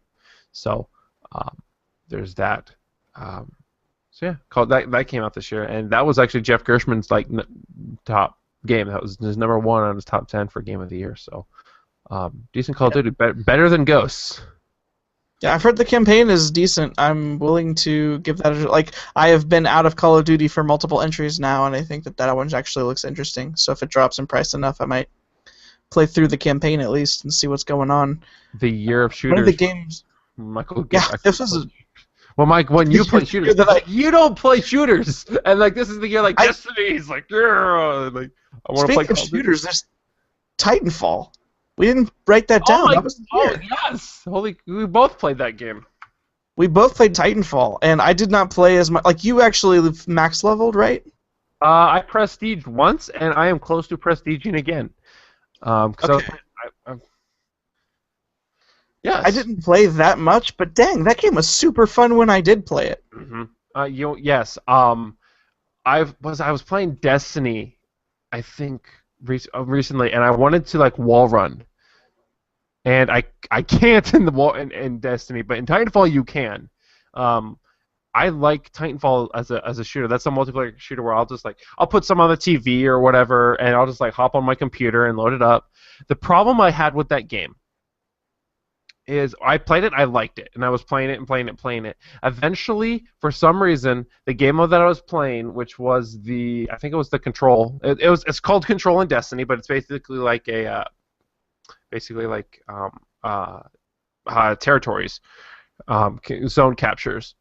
And I was playing that in Titanfall, and I could not find. There were not a lot of people online. There weren't enough people online that I could find matches, and you would sit in these waiting rooms, and you could not get into a match. And so I just got kind of done, and I just moved on to other games or other forms of entertainment. That's just disheartening, because that game was super fun. Mm-hmm. The problem, what I did find, though, is when I was playing it recently, is that there are a lot of people, you can play the campaign for that game, and there are control missions in that. There is attrition, which is basically just like a team deathmatch, and you can just run around in that, and it's kind of like there are different game modes or whatever, and you can just play through that, and there are lots of people in that mode. So that's what I ended up doing recently when I was playing through I think over around Christmas break. When I was playing Titanfall, I just played in the campaign mode, because that is online multiplayer. Titanfall's campaign is online multiplayer. Titanfall's campaign is garbage. Like, speaking of garbage campaigns and shooters, I don't know if it's as bad as Destiny. I don't know. It That's a kind good of question. is. That's a good question. Which has a worse campaign, Titanfall or Destiny? That's an. I feel like interesting Destiny because it tries. Destiny tries. Well, Kind of. I think Titanfall tried. I think. That's an interesting. I might have to But think okay, about that. at least Titanfall didn't bother me. People just kind of talked over me while I continued to shoot people. In Destiny, it made me watch stupid cutscenes of things that didn't matter. Those scenes looked good though. They were pretty cutscenes. No, cutscenes weren't even that good looking. Like the walking around part just looked better than just like seeing the model who I don't know say things about crap I don't care about. There you go. I almost bought Titanfall a second time on Xbox One because it went on sale, and I kind of wish I had because Ooh. I haven't played that game since it came out, and I liked it a lot, but I don't know. I think actually that was in the heart of our league playing, and I kind of was playing more League of Legends back then. Okay. I think I wanted to play Titanfall on. I think there are more people playing Titanfall on the Xbox One than there are on the PC, because I haven't really heard problems. Like there's a guy we know, who has Titanfall. I work with. I work with not as much now, but he plays Titanfall on the Xbox One, and he hasn't really had problems finding matches when he's played. I don't think I've heard Jeff Gershman talk about having problems finding a match when he's played, but I've had problems in the PC. So I wonder if more people might be playing the Xbox One. But no, Titanfall. That's a good game. I will say though, we probably should say, we had problems when we were trying to play together. Do you remember the jankness we had to try and go through in Origin so that we could play together? Most of that was during the beta, so I don't count that. No, we had problems during the. Was that during the beta? Yeah, I think that was all during the beta weekend. But I may be wrong. I'm pretty sure it was. Okay. I just remember that basically the problem, what we found to resolve the issue, was you have to, when you log into Origin, you have to uncheck the box that says "Remember Me" or something, and then it works. Then the multiplayer would work in Titanfall, where you could like join another person's room. So, Yeah, it was being super ghetto. Titanfall dropped. Titanfall dropped this year. It fell. Titan fell this year. One of the games that I played with my wife and we had a ton of fun was Broken Age Act 1, which Act 2 is supposed to come out this year. But Broken Age Act 1 was a cute little adventure game that was kickstarted a couple years ago that I think really works. It felt like an old school adventure game without having a lot of the problems of an old school adventure game where sometimes you have to get an item, like there's just too much obscurity in the puzzles. This was a lot more dumbed down, and the game was pretty. It had voice actors in it that are known people, like Jack Black's in it. There's somebody else that I remember. Elijah Wood is in it. Yeah. Yeah, like it's a fun little quirky adventure game that the story suddenly takes a turn at the end, and it's a really, really good cliffhanger that makes the game a lot deeper than you initially thought it was. And I was like, oh my goodness, like that was way cooler than I ever expected this game to have. Not because the game was bad before that, but because it just seemed like a quirky, less serious, fun game, and then it just drops this super kind of deep plot thread thing that happens at the very end. And my wife was like, when are we supposed to play the rest? I was like, it's not announced yet. She's like, but I want to play the second half. Like, what happens to those people? I'm like, well, I don't know. Like, I don't know what to tell you. But this year that's supposed to come out. That was really fun. I sometimes forget that game happened because we beat it very quickly. It's not super long.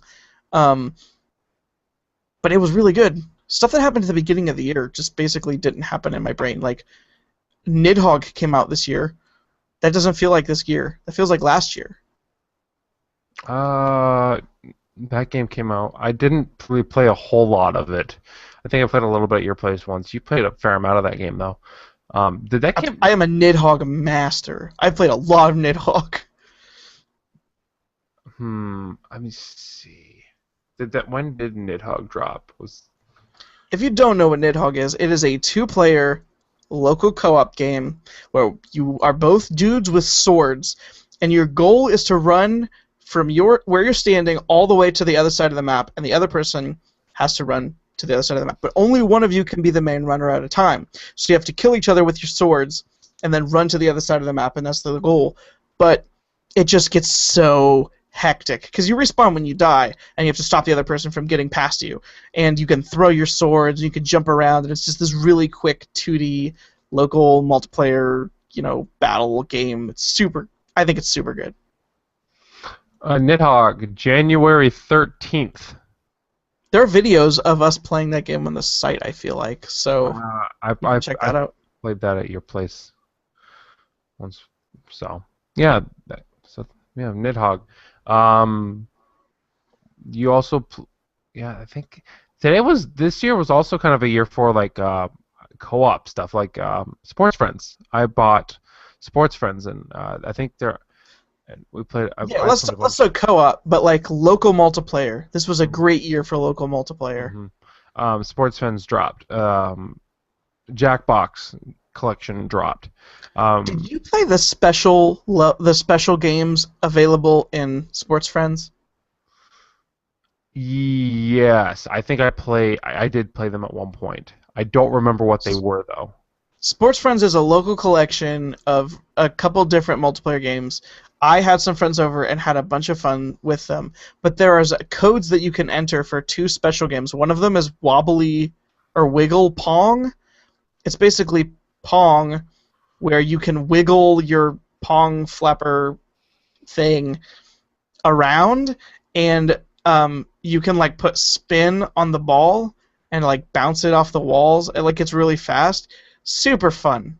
I was pretty good at that when I played it, but it was funny to watch people. Like I had my wife and my sister try to play that game. It was really funny because they could not figure out kind of how to do it. And then there's another one that's called Don't Fall Down, or it's called Get on Top, and it's like a wrestling game where I don't even know what happens, but it's really funny to watch. Like if you're tired, it's funny to watch the physics in that game just break everything, and like you're 2 people wrestling and you're trying to knock each other down, but like it's so quick and it just respawns, and you're just breaking each other's heads open over and over. It's really, really funny to watch. Did you? Okay. I don't remember what I was going to say. There's a game called Mount Your Friends. That might have been what I was going to say. There's a game called Mount Your Friends that's hilarious that came out this year. Another local multiplayer game where it's like QWOP, where each button on the controller is assigned to a specific limb, and you have to crawl over to a pile of people that are climbing on top of each other, and you have to try to climb higher. And every time you get to the highest point, you hit a button, that's someone else's turn, and they have to climb to the highest point. And it's just whoever can't make it to the top gets kicked out until only one person stands victorious at the top. But one of the things about that game that makes it funniest is that you're a bunch of dudes in that game wearing Speedos with bulges swaying with the physics. Is that how? Okay, that's how it's gonna be. Okay. I didn't really play a whole. I don't know if I've actually played that game. I've watched that game played this year, but I haven't actually played. It's very fun to play. That game. I like it a lot. That's not on your list. No, I didn't put it on there. Okay. I can put it on here now. There was also Towerfall Ascension. That came out. That came out 2 years ago. I think it was 20. That was a 2013 game. I'm pretty sure Ascension came out this year. Is Ascension different than? It's a re-release with like updated graphics and stuff. Okay, then perhaps it did. I know, like I think they might have released it. Let me look it up. Maybe I'm wrong. Let's see. Towerfall Ascension, 2013, I think. Okay, then we won't talk about it. That's a good game though. Really local multiplayer. Samurai Gun. That was last year too. Was last year? That was on your. Okay. That one was in December. which kind of sucks for our purposes here, but that was really good. Okay. We didn't talk about the Jackbox Party Pack. I mentioned that. Contained within. That is a great game. Games, a great collection of games. If you're familiar with, what is it called? You don't know Jack. Balderdash? You don't know Jack is a game that was developed by Jackbox. I've played it over at your house, Michael. It was just a fun kind of twist on a trivia game. Well, the company Jackbox came out and they released a bunch of games, including You Don't Know Jack, in this collection. In this game, there's games. One of them is called Fibbage, which I believe is that the likeness of Boulder Dash, or is that's what I was comparing to Balderdash. Okay. Where in Fibbage you. Okay. To start off, to kind of explain this game. So there's a bunch of games inside the Jackbox Party Pack, like Drewby said. One of the games is Fibbage. The controller. So one of the things that makes this the best local multiplayer game for parties and having friends over is that instead of having to buy additional controllers for your system, you just log into a website with your smart device or laptop, so tablets, phones, laptop, and you just log into the website, and then anyone can play with that. And it's up to 8 players for at least Fibbage and Draw Something, which is another one of the games in the pack. And it works super well for people that don't understand games because people know how to use a laptop, people know how to use a phone, people are not intimidated by that the way that a lot of people are by controllers. I can have my in-laws over and my mom and my dad who know nothing about video games, and like they have no problem just using their tablet to enter text into a field. And so it takes away a lot of the factor of like I don't know what I'm doing, and instead just lets you play a really fun party game. And so for Fibbage, you all come around with the phone, you log into the website, it shows up on the TV, and then you play basically digital Balderdash where there's a question on screen, or it asks for a definition of a word or something, and everybody enters fake answers, trying to get people to guess their fake answers while trying to correctly guess the right answer. And it's a lot of fun. I had so much fun with Fibbage this year. The one of the things also is you're more likely to have smartphones or tablets or a laptop on your person, like smartphones, than you are to have as many controllers as are needed. Controllers are something $60, like that. And you don't normally have a full set of 4. I think you do, but like a lot of people don't have a full set of 4. Whereas if everybody just kind of brings their own device, you might have a spare laptop, you can probably make it work. It's just super good. That's such a smart idea. So, all right, so. Do you want to talk about all these games, or do we want to talk about like the Drawful?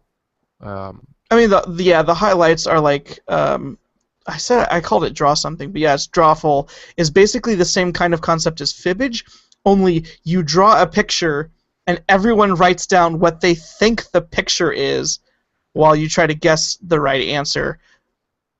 And it leads to some funny things because the things that you're drawing are not like normal Pictionary things. They're super, super weird stuff. Like, and they're so dumb. Like one of them was the color purple, and so like how are you supposed to draw the color purple? And so like you just end up with the weirdest drawings, especially because like nobody knows how to draw that well. Like it's like Pictionary, but instead of having it like be awkward because you feel like you're letting your team down if you draw a sucky picture, if you draw a sucky picture that looks like something else, people just write the funniest answers, and then those always get guessed. It's a fun whether you know how to draw or not. I think it's like the fun of Pictionary without the like weird social like pressure to do good. Like you still want to draw something funny, but if you draw it and it looks ridiculous, it's also really funny what people put as answers.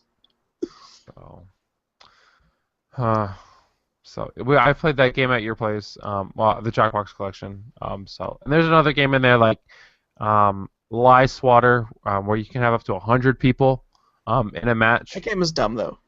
Not as good as the other ones. I'd say probably the top. Fibbage, Drawful, and You Don't Know Jack. So, yeah. see what else on this list. You should probably at some point talk about Middle-earth: Shadow of Mordor. That's a good game from this year. What is that infamous expansion that you beat called? First Light. First Light. I called it Second Light in the Google Doc because it's the one that comes after Second Son. So that would be third. I don't know. Yeah, I'll talk about Middle-earth: Shadow of Mordor. You played some of this game. You just didn't get very far. You got halfway, I guess. Middle-earth: Shadow of Mordor is the best Assassin's Creed game to come out in a long time. It is a third-person action game where open world, where you it's based on a Lord of the Rings thing, but I think the story actually is kind of bad. But you're in Mordor, and there's just armies of orcs, and the main draw is that the mechanics are fluid. Like it has a good copy of Batman combat that I think works really well.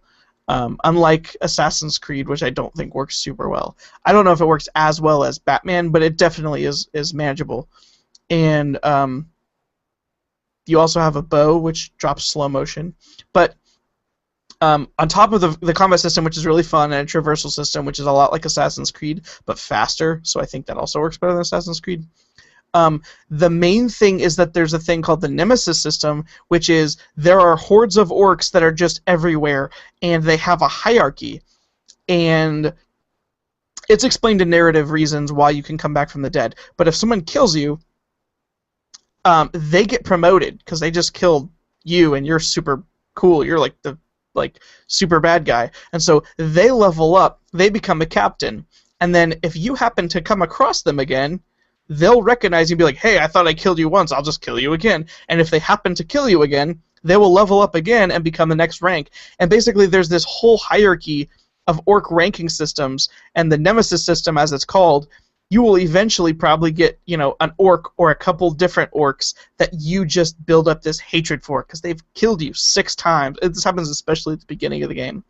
And the amount of character that this random NPC that just happened to kill you, but you've met and come up with a couple times, and the way that they've mixed dialogue they can recognize, like, hey, you burn my face. Like, they'll recognize how you attacked them before. They'll recognize all these things, say these things to you. They take a random NPC and they make him more hated in your mind than a lot of written video game villains. Like, random NPCs all over the world have seemingly, it's obviously a video game system trick, have seemingly more character than a lot of characters in a regular video game where they're written from scratch to, try to be characters. And it works so well when you get to this combat system, and it does the Assassin's Creed thing where you decide you want to assassinate one of the captains. You have to do a recon on them. Only I think the recon is a lot cooler, where you're just capturing their men or doing this research on them. You can watch them, and then you find out their strengths and weaknesses. Hey, this guy's strong to this guy's weak to this, and then you set up a scenario where you got to take that guy out, and you assassinate him. And assassinations that are so satisfying when you plan them out. You get this dude that you just hate, so you find out all his weaknesses, you sneak into his base, you find out that he becomes weak when he gets scared by, buzzing bees. You'll wait for him to walk under this beehive, you knock the beehive down, he gets scared, and you just jump out of the sky and assassinate him and just get the heck out of Dodge, and you're gone, and it works so well. It is just so fluid.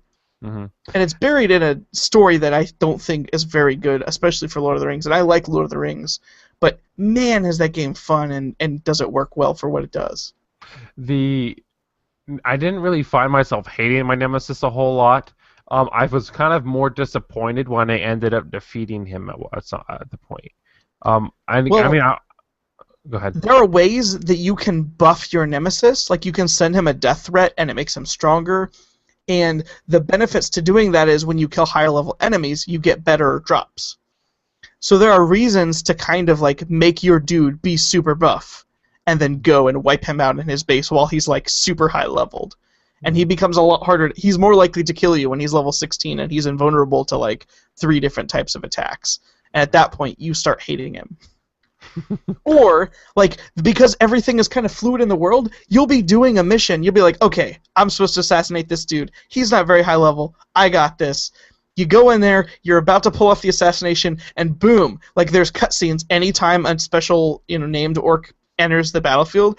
You're like about to jump on this dude, you're up in the air, and boom, out walks your nemesis, and he's just like, and like he does this like taunt or whatever, and like if they're a war chief, let's say one of their names is Tharzog or something, like the entire orc army just chants their name as they walk in the battlefield. It's like Tharzog, Tharzog, and you get pumped. You're like, dang it, now I gotta kill both of them. Crazy showdown where there's like hundreds of orcs pouring in because you attacked their leader. Like it works so well. And then the second half of the game, which you didn't see, and unfortunately, because like this is where it gets really good, you eventually get the ability to mind control these orcs. Mm-hmm. I got in a little bit of that. So you can mind control this lower level orc, and then like one of those situations that they have you do in the game is you mind control the bodyguard of the captain you're trying to assassinate. So you mind control his bodyguard, and it's like this dormant mind control. So you set up this assassination, you find out the guy's weaknesses, you show up at the battlefield. So you're sneaking on the rooftop, you look down, there's a chief, he's doing a speech for like an army of orcs. His bodyguard's standing next to him, and you're like, alright, let's do this. You hit a button, his bodyguard goes rogue and just starts hacking at him. Then you jump out of the air and like join in combat with this other dude, and it's so cool. The last battle, like the way you start the last battle of that game is you basically take over the entirety of the orc hierarchy. Like you take over all the captains, and then you roll in on the last boss, and you're like, yo, gee, I've got like my entire army of orc captains with you, and you just roll in there, and like the game is incredibly violent. Like you're killing evil orcs, so whatever. But like heads are just rolling, and you are just slashing everywhere, and your army of orc captains is fighting the enemy army of orc captains, and it's just it's so fun. It works really, really well. Man, I want to go play that game now. I like the Nemesis system. Some of the things I've heard about that it is the next gen system. Kind of like the newest and best thing that has come out of this last year. This is the first year where we have a full year of new consoles. And that was the best system that came out. It's kind of unfortunate, I guess, that this game, like maybe the story isn't as good, but like it's a decent system. The Nemesis system is cool, and it's sad, I guess, that it's not in the last gen versions of the game. Like you can go out and buy the Xbox 360 version of Shadow Mordor, and that Nemesis system, kind of like the thing that you think is the coolest thing of that game, is not there. Yeah, that's the thing. Don't buy the last gen versions of this game, because yeah, it'll still be kind of cool, because I think the mechanics of fighting work well, but like the main draw of the game is not in it, which I think is so weird. Like, I don't know. Whatever. Do you want to talk about Metal Gear Solid 5 Ground Zeroes? There's not a whole lot to talk about. I will say that I like it as a game. I want you to convince me to play this game because I have it sitting right behind me. I own it now. You own... And I want to play it. I'm always going to play it. I just want you to tell me it's good. One of the things that's... All right, Michael, do you like stealth games? Sometimes. Do you like stealth shooter games? Sometimes. I like Splinter Cell Conviction a lot. And I like Rainbow Six Vegas too. The shooting in Metal Gear Solid 5 Ground Zeroes is good. Not as good as Destiny, but it is decent. It's well enough. It is better than... Let's compare it to Conviction, because that's the game that...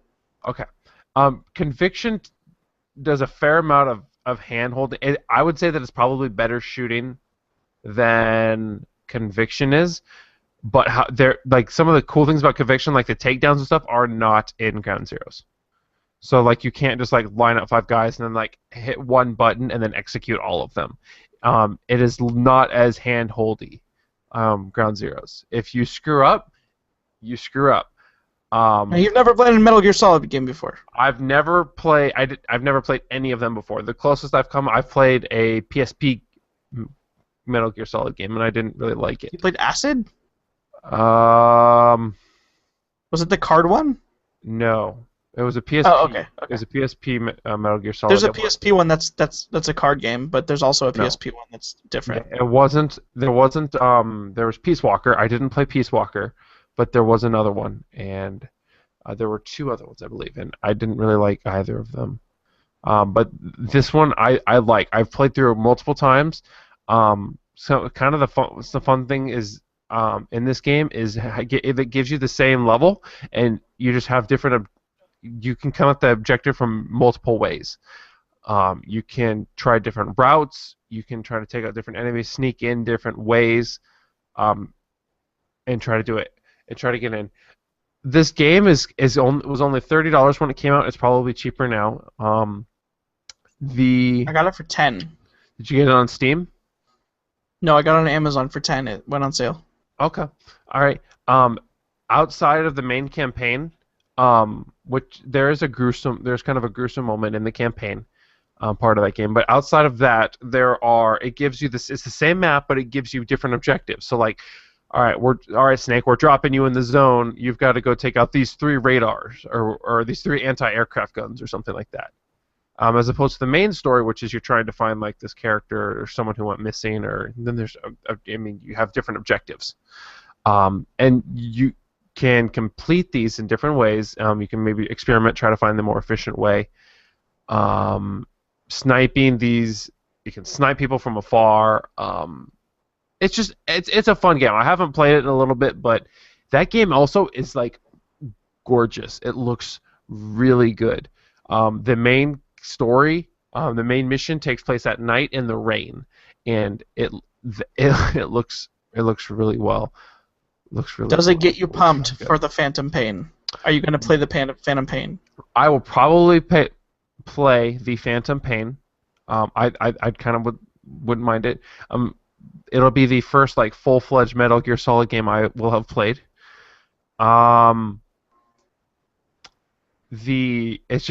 It's a fun third-person shooter. That's kind of the best way to describe it as a fun third-person shooter. The mechanics are kind of familiar. It's a shooter. They don't really do as much new, but it's a Metal Gear Solid game that they are bringing up and making it as a better shooter, but perhaps with the same story, kind of weird story elements maybe. But it's the best shooter as far as Metal Gear Solid game is concerned. It's a small game, but it is. I don't know how you feel about it, Michael. I don't, because it's pretty typical. It's your typical shooter, third-person shooter. We'll see. There's some stealth elements in there. You can go just full guns a-blazing. It's kind of up to you. I will say that one of the also, it's not very long, so I don't think I'll get sick of it. No. One of the fun moments I had in that game is when I kind of had everybody on me, and so I ran up to this hill with the person that I think I was supposed to deliver or get out of there. And I got up to this hill, and I basically grabbed a rifle and was shooting people as they were coming up, while we were escaping this military base. So kind of a little bit of a standoff there. So that was kind of a moment. Little Wolverine figurine. You have to just remember, this is Google Hangouts. You've got to be talking in order for. No, I can actually I was manually changing the video. So let's see. That's most of your list. I'll come back to you. Let's see. There's a game that came out called Mario Golf World Tour, which I'll talk about just for a little bit because that's how long it took me to play it. I love golf games. I don't know why, but I really, really love golf games. Mario Golf World Tour came out. I marathoned the game like crazy. Completely beat all 3 courses that it comes with. It comes with DLC, so you have to buy more courses after that. Beat the courses that it comes with. I put a lot of hours into it, and I have not touched it since I forgot it. It was really good, really fun. I just didn't see it was I didn't feel like playing the DLC courses. Okay. But that came out this year. I didn't hear anyone talk about it. Okay. Excuse me. I think people forgot about it. That was fun. Mm. I played a game called Danganronpa Trigger Happy Havoc, which is a visual novel akin to something like 999, last year's old game of the year. It's not as good as VLR or 999 in my book, but it was fun, very crazy. Visual novels are a genre that people in America don't really like, and it's because they're very anime, at least the ones that I've played. It's a big thing in Japan, so a lot of the ones are super anime, and this is not any different than that. It's very, very, very wacky and wild and insane, and I liked it a lot, but I did not like it as much as I kind of hoped I would. I think I had standards for it that I was going to like it as much as 999 or VLR, and in some ways it was better than VLR, mostly because it wasn't 45 hours long, but I think that there are parts of it that don't work well. Mainly, like, it has a cool idea of like you being able to solve cases, and then you have to kind of solve them in the courtroom. Think like what's that other, Phoenix Wright style or something. But there are parts where I think it just, you know what you want to say, but you can't figure out how to make the game accept that answer, and so I don't know, it's kind of frustrating, but it was definitely an experience that I enjoyed having, and eventually I will probably play Danganronpa 2, which also came out this year, and there's also a third one coming out early next year. Like, it's a series they're kind of putting out. It's a visual novel, so it's kind of easier to do, I think, than a lot of other games, but that was worth mentioning. Just because your list is shorter, I'm going to go ahead and say that I also played D4, which is a beautiful, wonderful, confusing, weird adventure game by Swery, who makes, we've talked about the Twin Peaks game. It's not Twin Peaks, but it's basically Twin Peaks. What is it called? Deadly Premonition. Yep. And it's super weird. It's like a dude. You're a dude that can go back in time to a different place if he has an object that was at that place, and you're trying to solve your wife's murder. And it's presented episodically, and the game that is out right now, it's actually free for Gold members this month if you have Xbox Gold, Xbox One. It has a prologue in episode 1 and episode 2, and I think it's really weird and really dumb in the best way. I think parts of it feel kind of Twin Peaksy, which obviously are things that I like.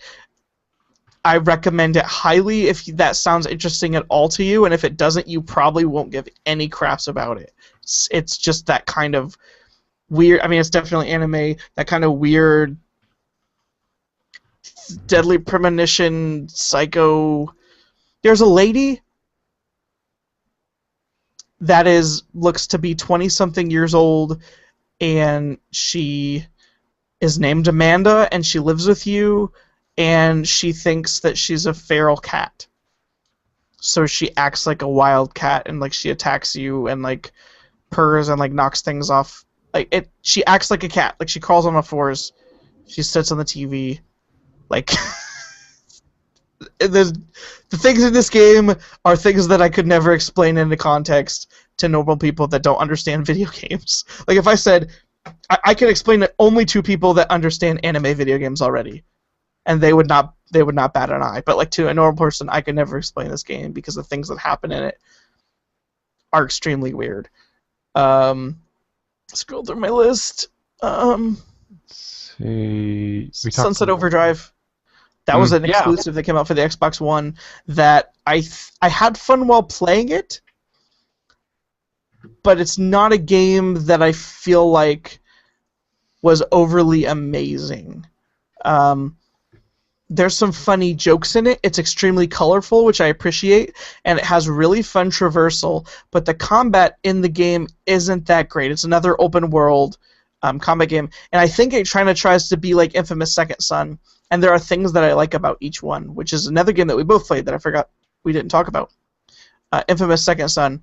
But Sunset Overdrive has a lot of combat, and I don't think the combat is good. What it does right is it has a funny sense of humor. It's really, really pretty to look at because it's so colorful, and traversing around the world feels super fun and super good. But because there's so much combat, and because, I mean, the story is kind of just a way to tell more jokes, so, I mean, it's not as memorable. Okay. The thing that we will talk about is we both played Infamous Second Son, which I think feels really, really good. Okay. The combat in that is fun. It was a better Infamous probably than that game looked incredible. That game looks really well. It really is good. Beautiful. The combat it's been a little bit, but I might have liked I really like the combat Infamous 2. I might have liked the combat in Infamous 2 better. Don't you say that. You need to play it again. Infamous Second Son's combat is really good. That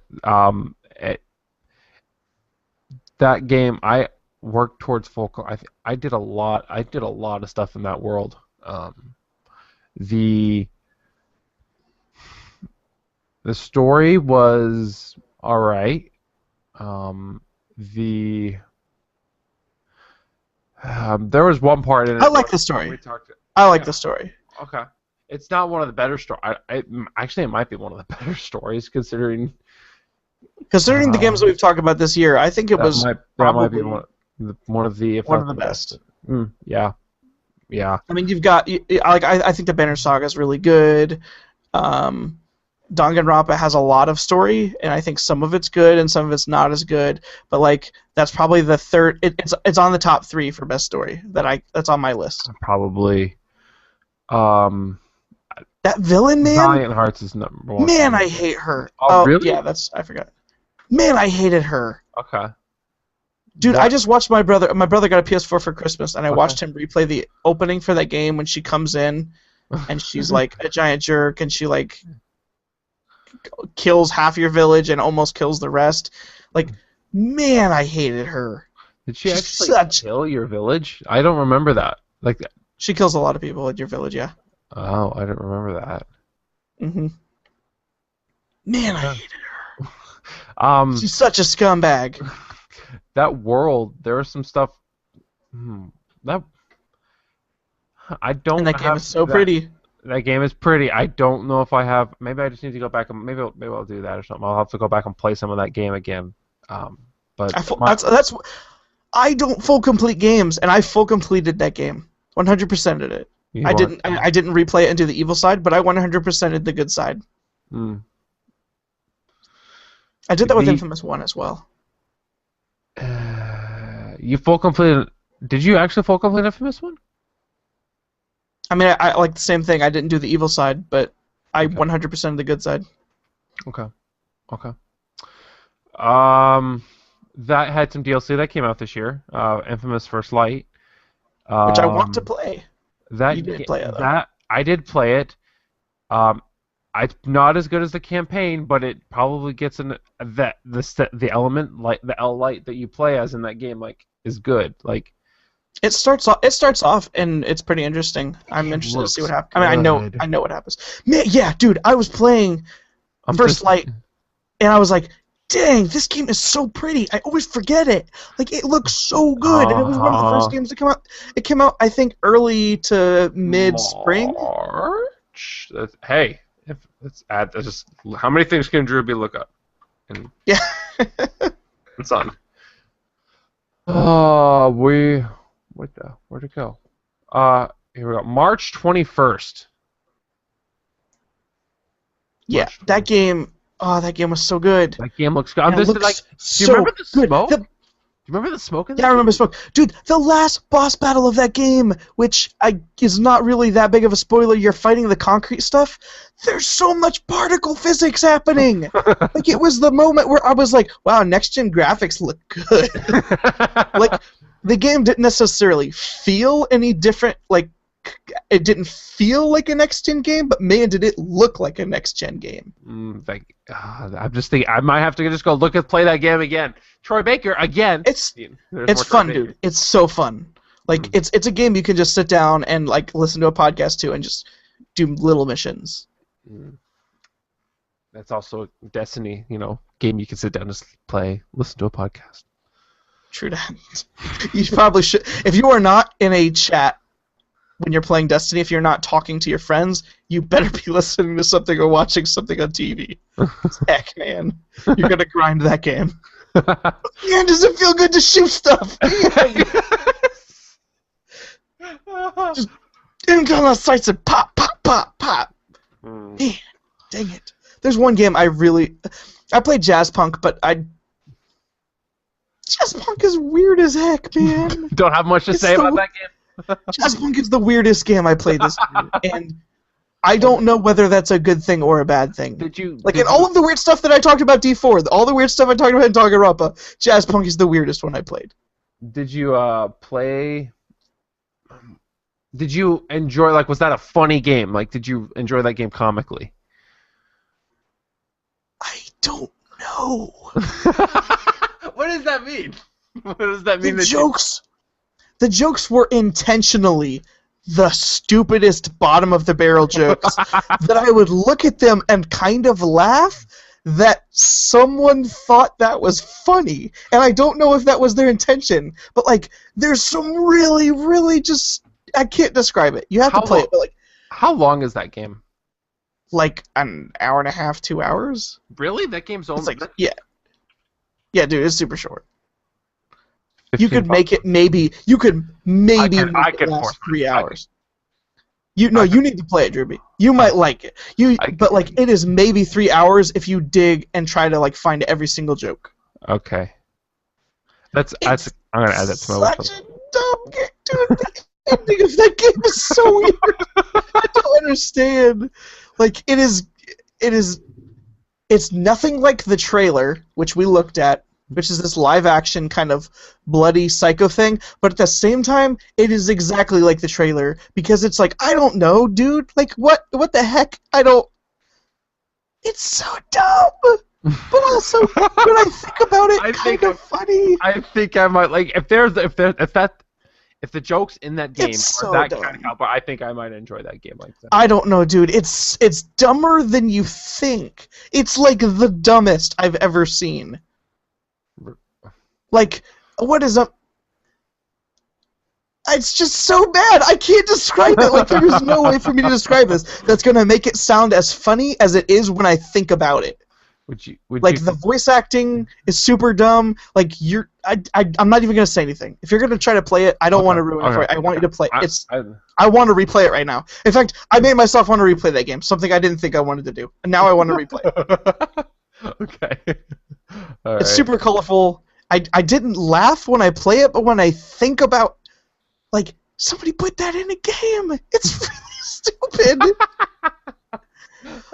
There's a part where you're walking around on the beach, and there's a turtle, and if you poke him enough times, he pulls out a mask and a sword, so he looks like a Teenage Mutant Ninja Turtle. Or something. It's all... that's stupid sounding. It didn't make anyone laugh. But when you're playing it, it didn't make me laugh then either. But now when I look back on it, I'm like, man, that was really stupid in a way that I kind of want to see it again. Oh. Heck darn Jazz Punk. I didn't even want to talk about I was going to skip over that, but I'm glad I talked about it. Is that a weirder game than D4, you think? Yeah. I don't know. It's a different type of weird. It's a dumb game. It is so dumb.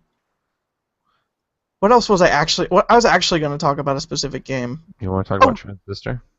Yeah, it was Transistor. Man, I was looking so much forward to Transistor, and I think my expectations were a little high, but it's a good game. It's a better game than Bastion, which if you know anything about this, really, Bastion is not a game that I love to play.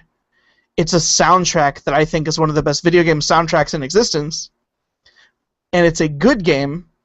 It's not the most amazing game. I think the mechanics of Transistor are better. It's a strategy game that you can freeze, and it's hard to describe this system of battle. But, man, now that I think about Transistor, that was really good.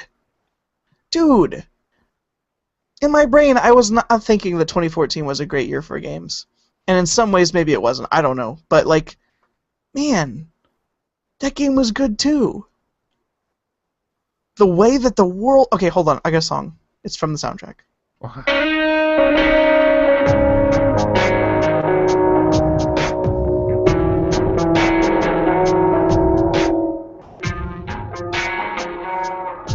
The emotions that song are putting into me as you're playing this weird cyberpunk future game with this cool strategy combat where, like, man, there's different combinations of all these different powers that you can use, and depending on how you equip them and stuff, like, they do different powers, and so your and there's so many ways. It does such a good job of making how, like, I can build a strategy and I can play combat the way that I want to play it, and you can play it, and we can both think that we're doing it the best way possible, and it will be 100% effective. Not because it's easy, but because there's so many different winning strategies that you can customize yourself that I think that combat works really well. Game has a killer soundtrack. The art is super fun. The story is kind of vague, and you have to kind of pick it apart and read different stuff that's in the game to try to figure out what's happening. But man, does that game play well, and man, does it evoke, like, these emotions in me when, like,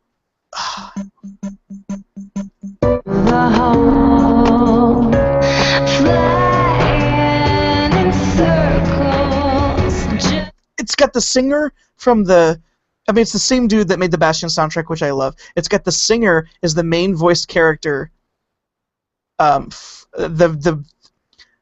The narrator from Bastion narrates this game, and the singer who sings Build That Wall or whatever which is one of the best songs, I don't want to just say whatever, but, like, the singer that sings the Build That Wall song from Transistor is the one that sings in this game.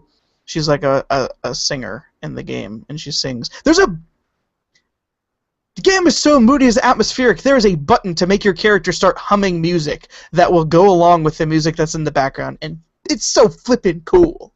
Man, I like that game. I play Transistor now. Why do I want to replay Transistor Jazz Punk right now? Shadow Mortar. Why do I want to replay all these games? I thought I was done with 2014. You're not done yet, Michael. There's still more to play. Man, Besides, 2015, it's not really started yet, so you still got time. I'm playing Dragon Age right now.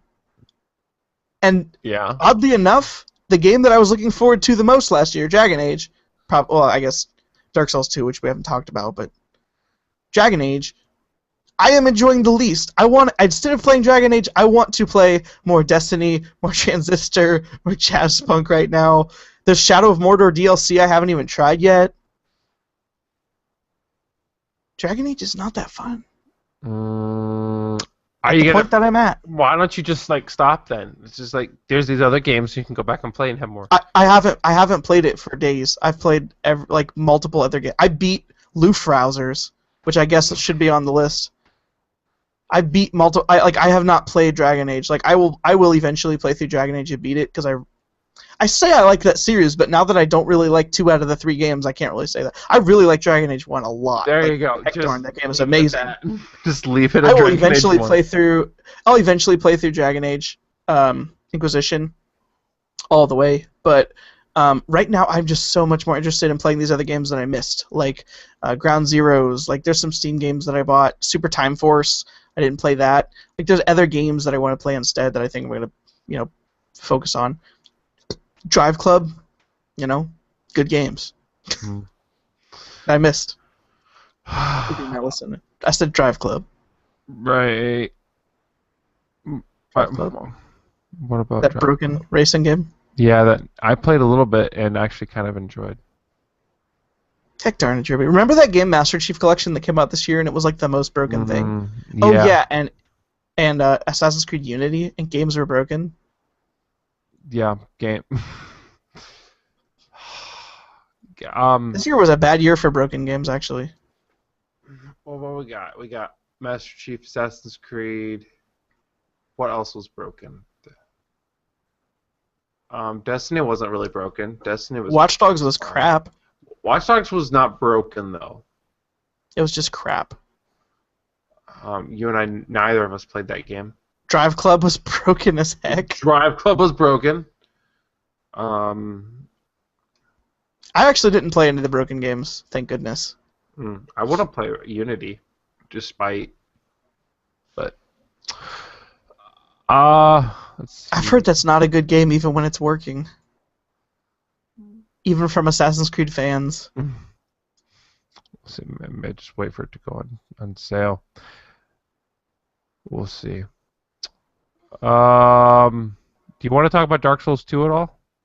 Yeah, there's one. Is there anything you want to talk about? I'll just close with that. Or at least I'll close our current games. We can talk about some old games also. Yeah, let's talk about some of these old games. But I think the last one on my list that I haven't. Oh, there's 2 games. I'll quickly go over these ones. Go ahead. Trials Fusion was a game that came out this year. I didn't. Is this your first Trials?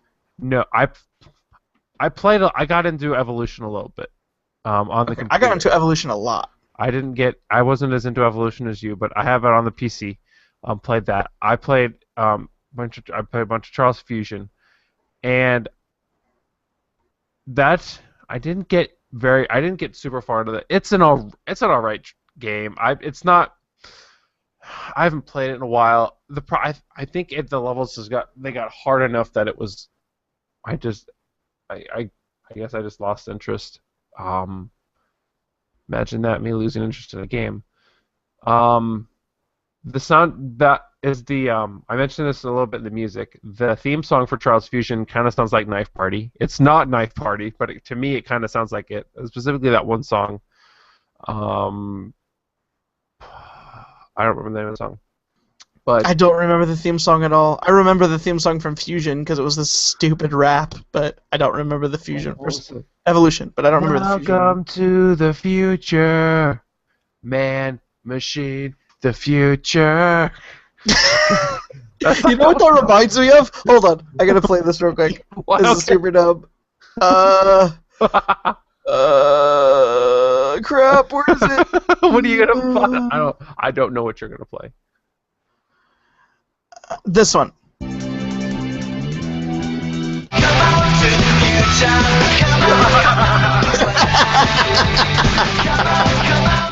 Throwback. You know who sings that song? It's a Skillet song. What? That's Skillet. OG Skillet. That is.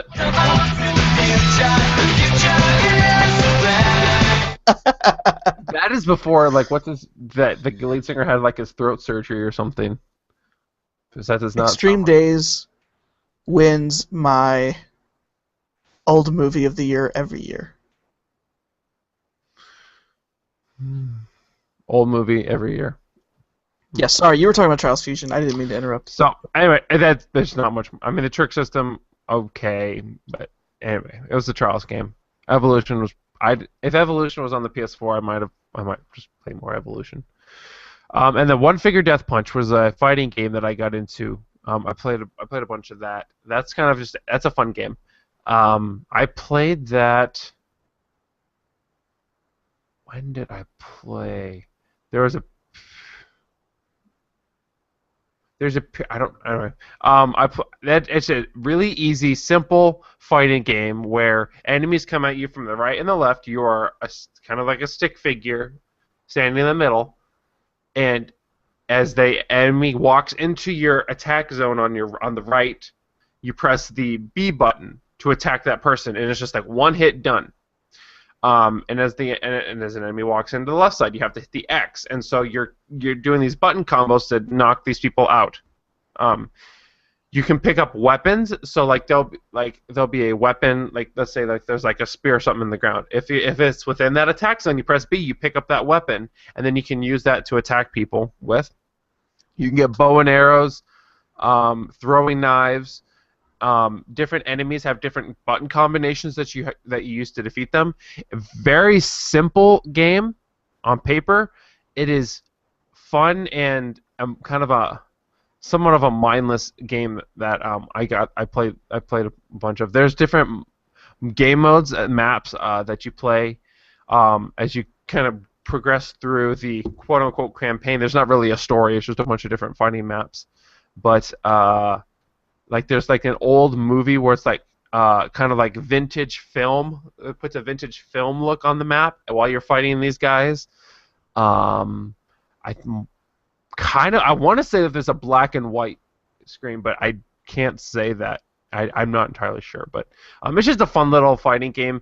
I don't know what it's going for on Steam right now, but it's probably cheap, and it's a simple game. One finger. $5. It is $5 on Steam. It's kind of wait for it to go on sale. You get it for like $1 or 99 cents or whatever. But it's a fun game. It's a fun little fighting game. That's kind of it for my. Did we cover? Yeah, I think that's kind of it for me as far as my new games that I played this year. You kind of want to go out with Dark Souls 2? Oh crap! My microphone's about to fall over. Hold on. What? That was random. What? I've been talking for 2 hours and 37 minutes, and my microphone decides to fall over. Okay. All right. Yes, Dark that's Souls. how long we've been talking. This is now our longest podcast, I think, by far.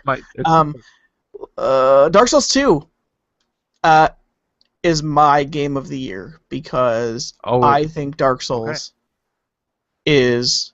And I've already mentioned how much I love a lot of these games. Dark Souls is on my list of... The original Dark Souls is on my list of... And I played it this year. Greatest games of all time. It's on that list. And Dark Souls 2 is not as good as Dark Souls 1. I will admit that.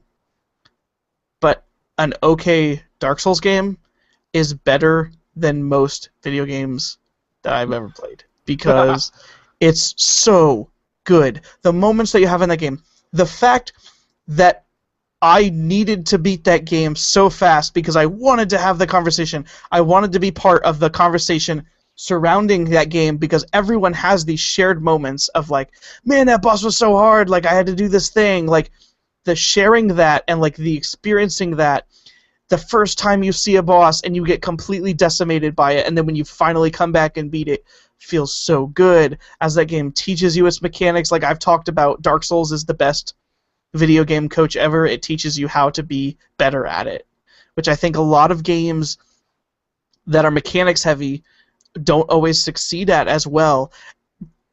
Dark Souls 2, you go do something and it's not as good as Dark Souls, but like still, you'll walk into a room, you get completely decimated, you're like, what the heck did I do wrong? Like the game just slaps you in the face, so you go back in there again, you try to do something, you do a little better, you mess up, the game slaps you in the face. By the time you beat that game, you walk out, you start New Game Plus, and you start face rolling the beginning content because you have become good at that game just by playing through it. Like, and it's a little bit different situation. I don't want to compare it too much, but like you play Call of Duty's campaign, then you try the Call of Duty multiplayer, and you get face rolled because you don't actually know what you're doing. You can beat that game. You know, you could. It's a better example. You beat that game on normal. You try it on hard. You're gonna die a lot depending on how good you are or whatever.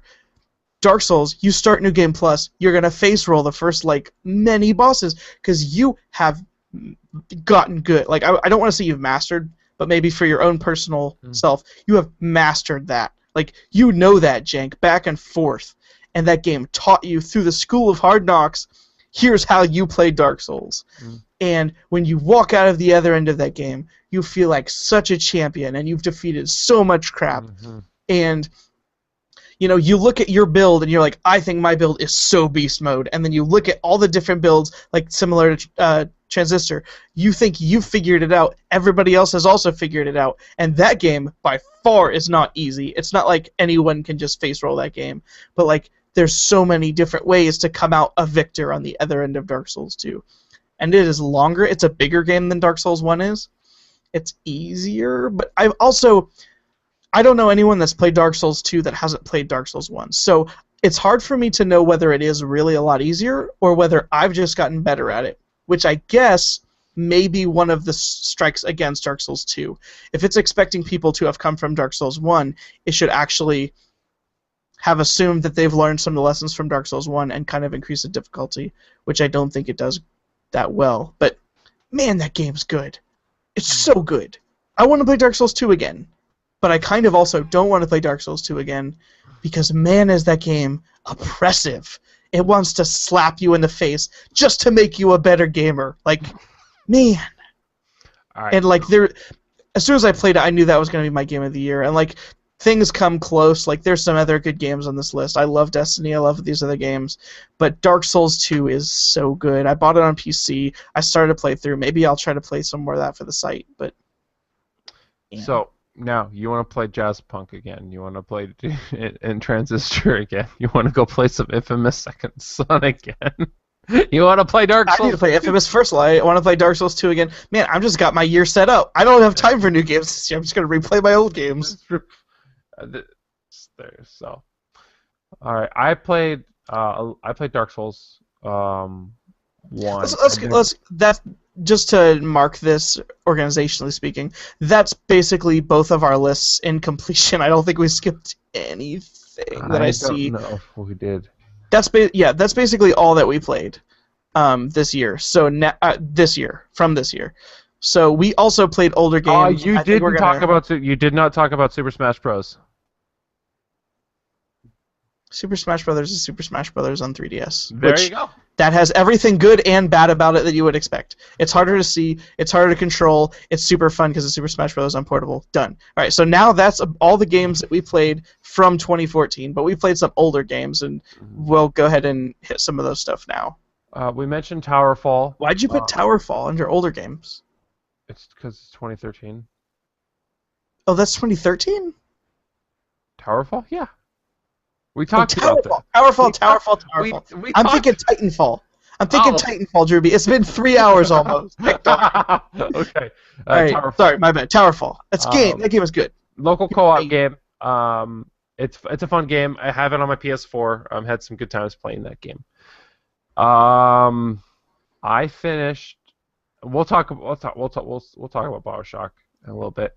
This is the year that I got into Spelunky. A game that was really popular last year, specifically with some of the crew from the GameSpot. I think it actually came out 2 years ago. The Vita port came out last year. Okay, there you go. This was the year that I got into it. Watching Spelunkin' with Scoops, a feature on GiantBomb.com, our sister site. Patrick Klepek played through Spelunky, and I watched that stuff. Now Kotaku. Now Kotaku, yes. I watched that stuff in the morning, and I played that game. I am not very good at that game, but I like that game. Perhaps my favorite platformer. I really like that game. That's okay. You haven't played a lot of platformers. I'll forgive that. Okay. You've played Super Meat Boy, but you're bad at it, so I'll forgive that as well. I got far in Super Meat Boy. It doesn't mean you're good at it.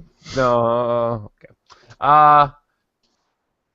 All right. So yeah, Towerfall, Spelunky, two games that games. What about you? You want to start going off some of the old. We already games? talked about Dark Souls. I could talk about Dark Souls for a long time. So I'll talk about Samurai Gun. Go ahead. Okay. You want to talk about Dark Souls? We'll do that now if we want to do that. I would. My wife is not home. The only thing stopping me is me being starving. But let's talk about Dark Souls. Okay. I didn't beat Dark Souls. I've played that game. All right, Michael. How would you describe my attention span when it comes to video games? How would you describe it? You are okay as long as the game is dishing you something that you care about. You have a really hard time putting effort in you have a really hard time putting in the extra effort to try to get something extra out of it. Would you like to know how many hours I've put into Dark Souls? Prepared. I'm curious because I put a lot in and you haven't beat it. According to Steam, and there's some some time when the game is sat there, but not really. Oh, there was a bunch of hours. There might be like an hour or 2 or 3 in the beginning of because it took me a while to get that game running on my machine. I had some problems with the controller on that one, but I got that game running. I've got, according to Steam, there 44 hours. So let's just say 40 hours of gameplay that I've put into that game. I rarely get into a game that hard. And Dark Souls is not a That's not Destiny. Dark Souls is not a Drewby game. It is not a shooter. It is not an open world adventure game. Kind of an open world. Kind of. But that game, man, it's so good. It is so good. Probably and I haven't beaten it, but I would be willing to give that my top old game of the year if I even haven't beaten it. And that's like there's another. Hold on. Over to the Moon. Oh. It wins mine because it's not competing against anything for sure, but To the Moon is so good. It's not on your list right now, but it is. That should be on my older game. Here, I'm going to put that on there. Can I put Dark Souls over To the Moon? I don't know if I... Oh, that's actually kind of a hard question for me. I have a thing. Let's do this here, okay? Oh, okay. I think New Year's resolutions are stupid. You make a New Year's resolution to beat Dark Souls this year. You were at the crux of the game. If you beat the boss you're stuck on, you can do it. I know you can. We'll see. I'm not going to make any promises. I'm not going to make any resolutions. All I'm going to say is we'll see. That's all I'm going to say.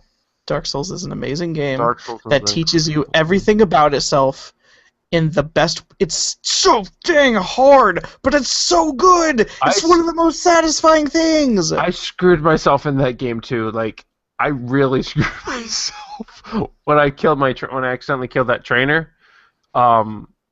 Kind of early on, like the first trainer I come to, folks, where I need to start leveling up my character, and I screwed myself. That combat is the most intentional combat of any game that I can think of off the top of my head.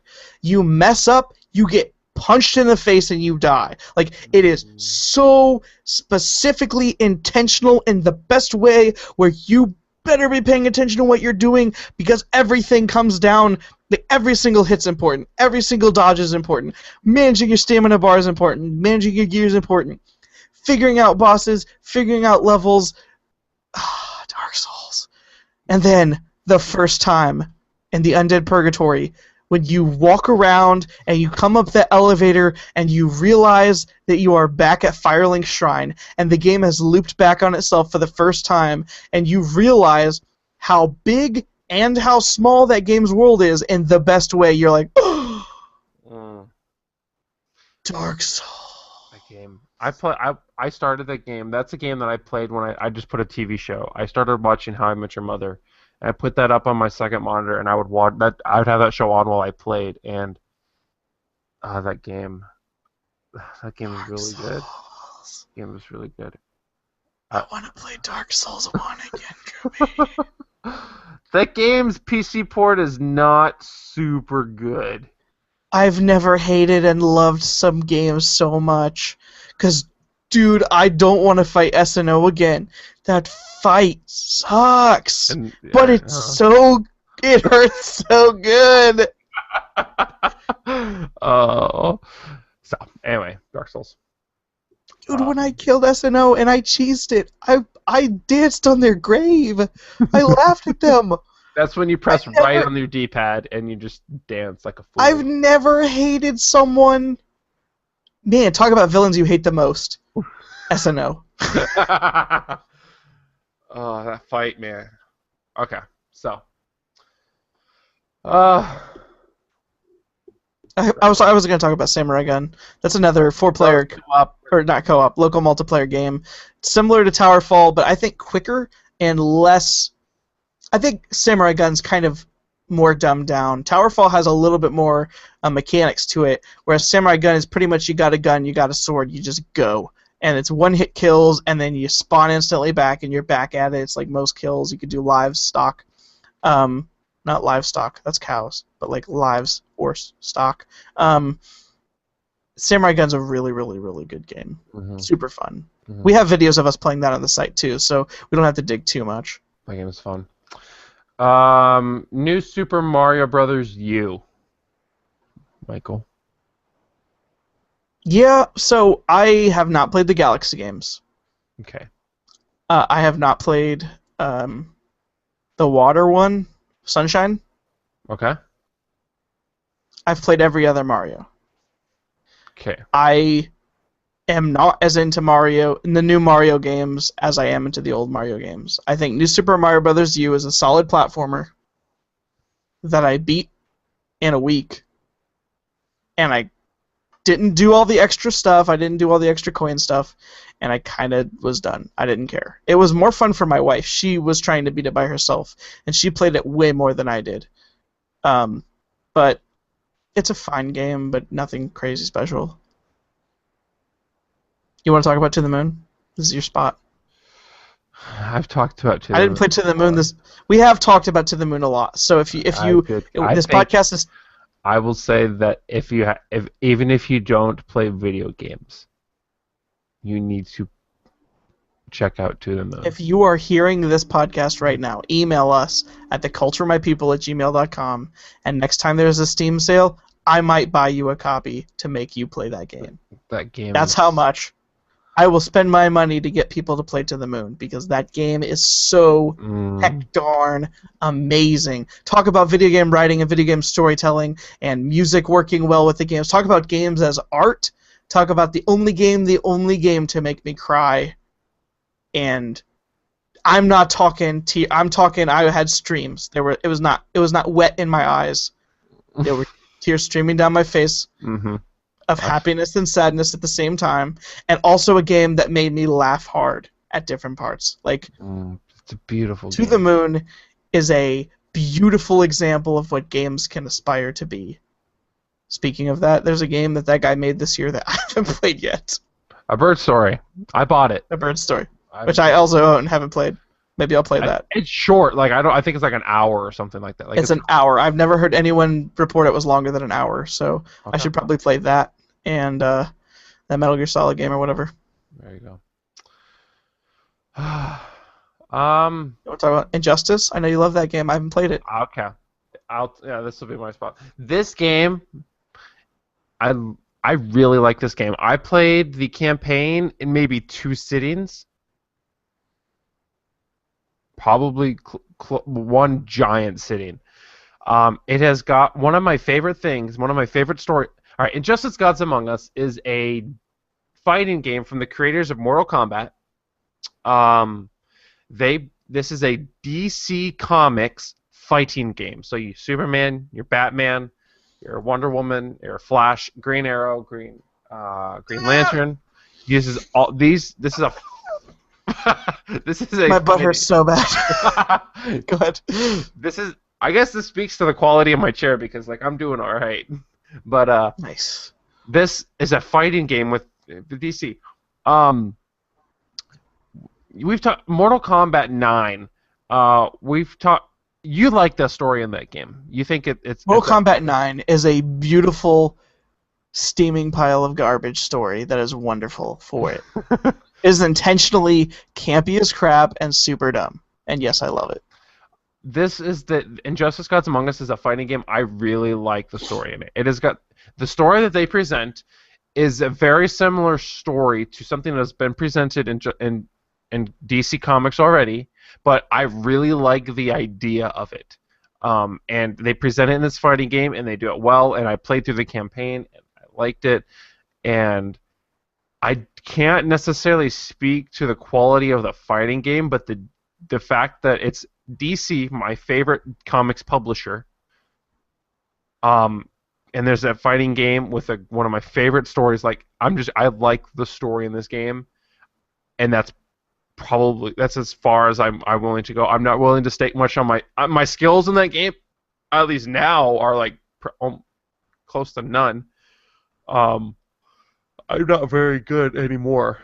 But I really like the story in that game, and if you like DC comics, then even if you don't necessarily like fighting games, well, you have to have some. You have to be okay with fighting games, but the story in that game is I really enjoy. So I like.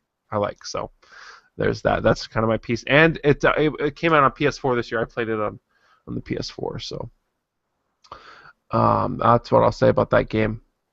The only other game I will talk. Mario Kart 7. I got that for Christmas, so I got it at the end of the year. Played that. I like that game. It's a fun Mario Kart. This is what I'll say, and this is kind of a little rant for me. The handicap in modern Mario Kart games is stupid. It is. It's not modern. It's all Mario Kart games. You just Mario, didn't notice it when you were a kid. I would challenge. You would say that Mario Kart 64 has the same level of handicaps that Mario Kart 7, Mario Kart 8, the Mario Kart Wii. If you were Mario Kart 64 has insane rubber banding. If that's what you're referring to, yes. How? What? It just does. Those games always have had that. It's a kart racer for babies. That's. Which is an insult. I mean, I like the game. I like Mario Kart. But man, okay. But Mario Kart 8. Did I not put that on the list? No, you did not. Oh, dang! I beat another game then. Mario Kart 8. Mario Kart 7 Mario Kart. is for the 3DS. Mario Kart 8 is on the Wii U. I like the Mario Kart. Mario Kart 8 looks pretty. It's Mario Kart. Mm-hmm. Done. There you go. There's your discussion for that. Okay. Oh yeah, and battle mode sucks. Oh yes. Mario Kart 7 is so much better for battle mode. Yeah.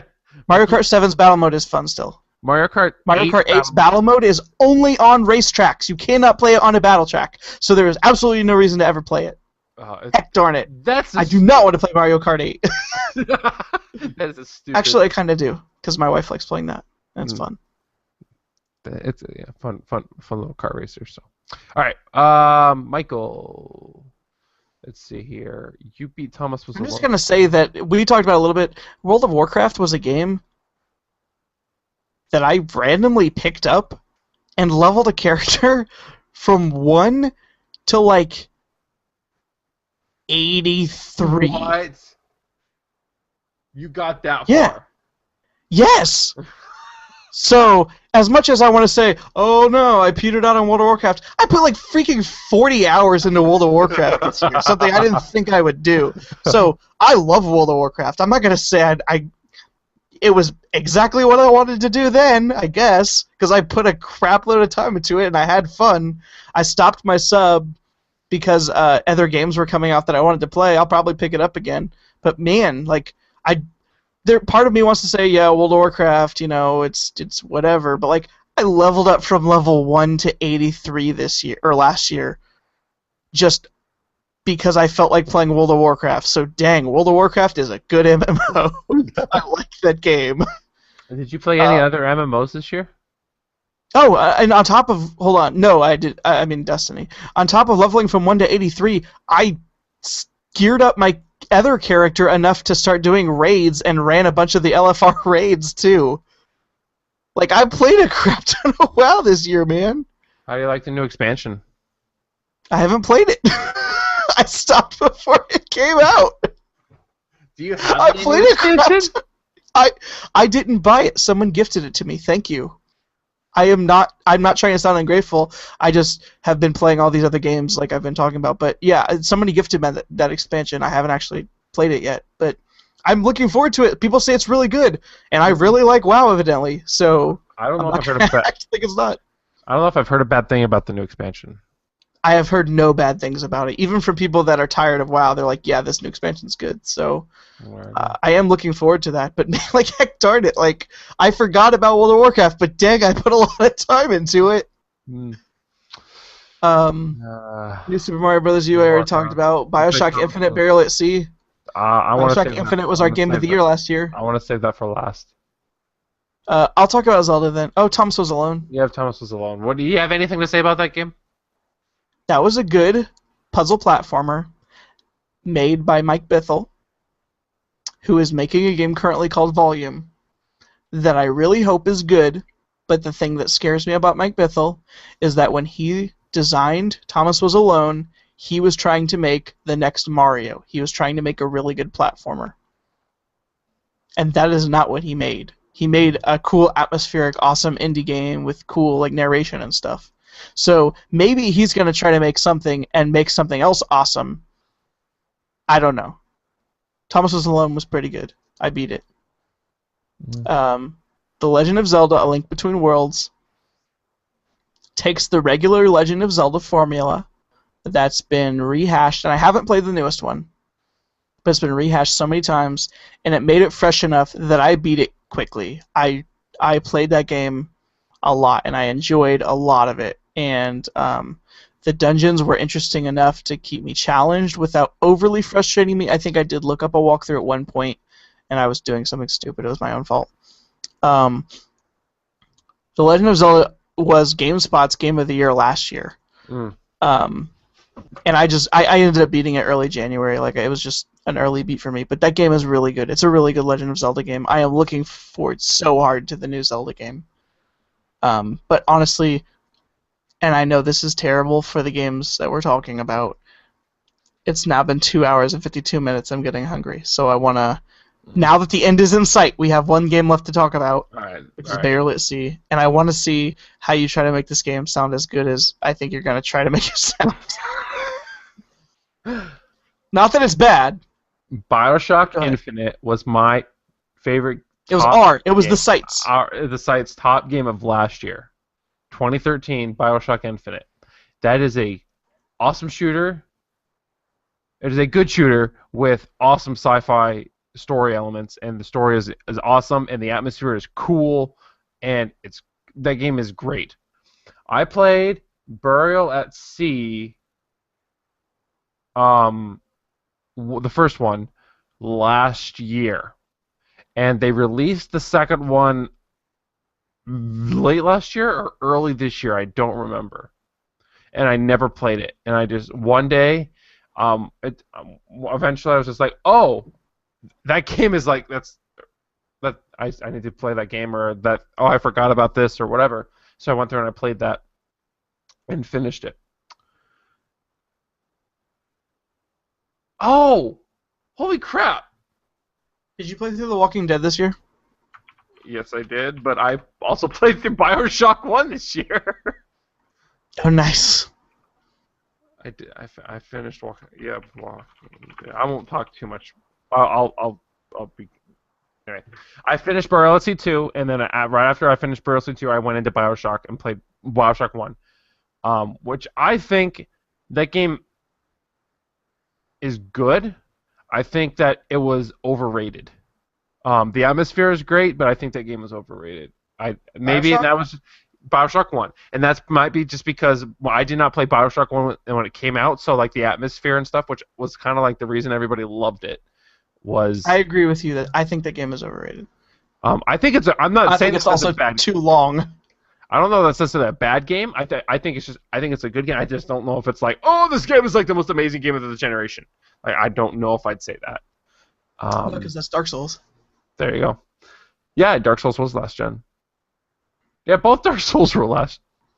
Yeah, both Dark Souls were last gen. Yep.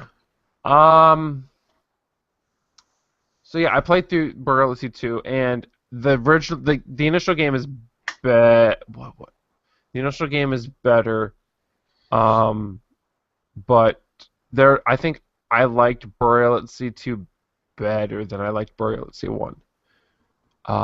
But if you have not played BioShock, like, it is an M-rated shooter, so keep that in mind. But that game is really good, and I really like that. I played through BioShock. And like we talked about that, and then I played The Walking Dead. I have not played through season 2, even though I do own season 2.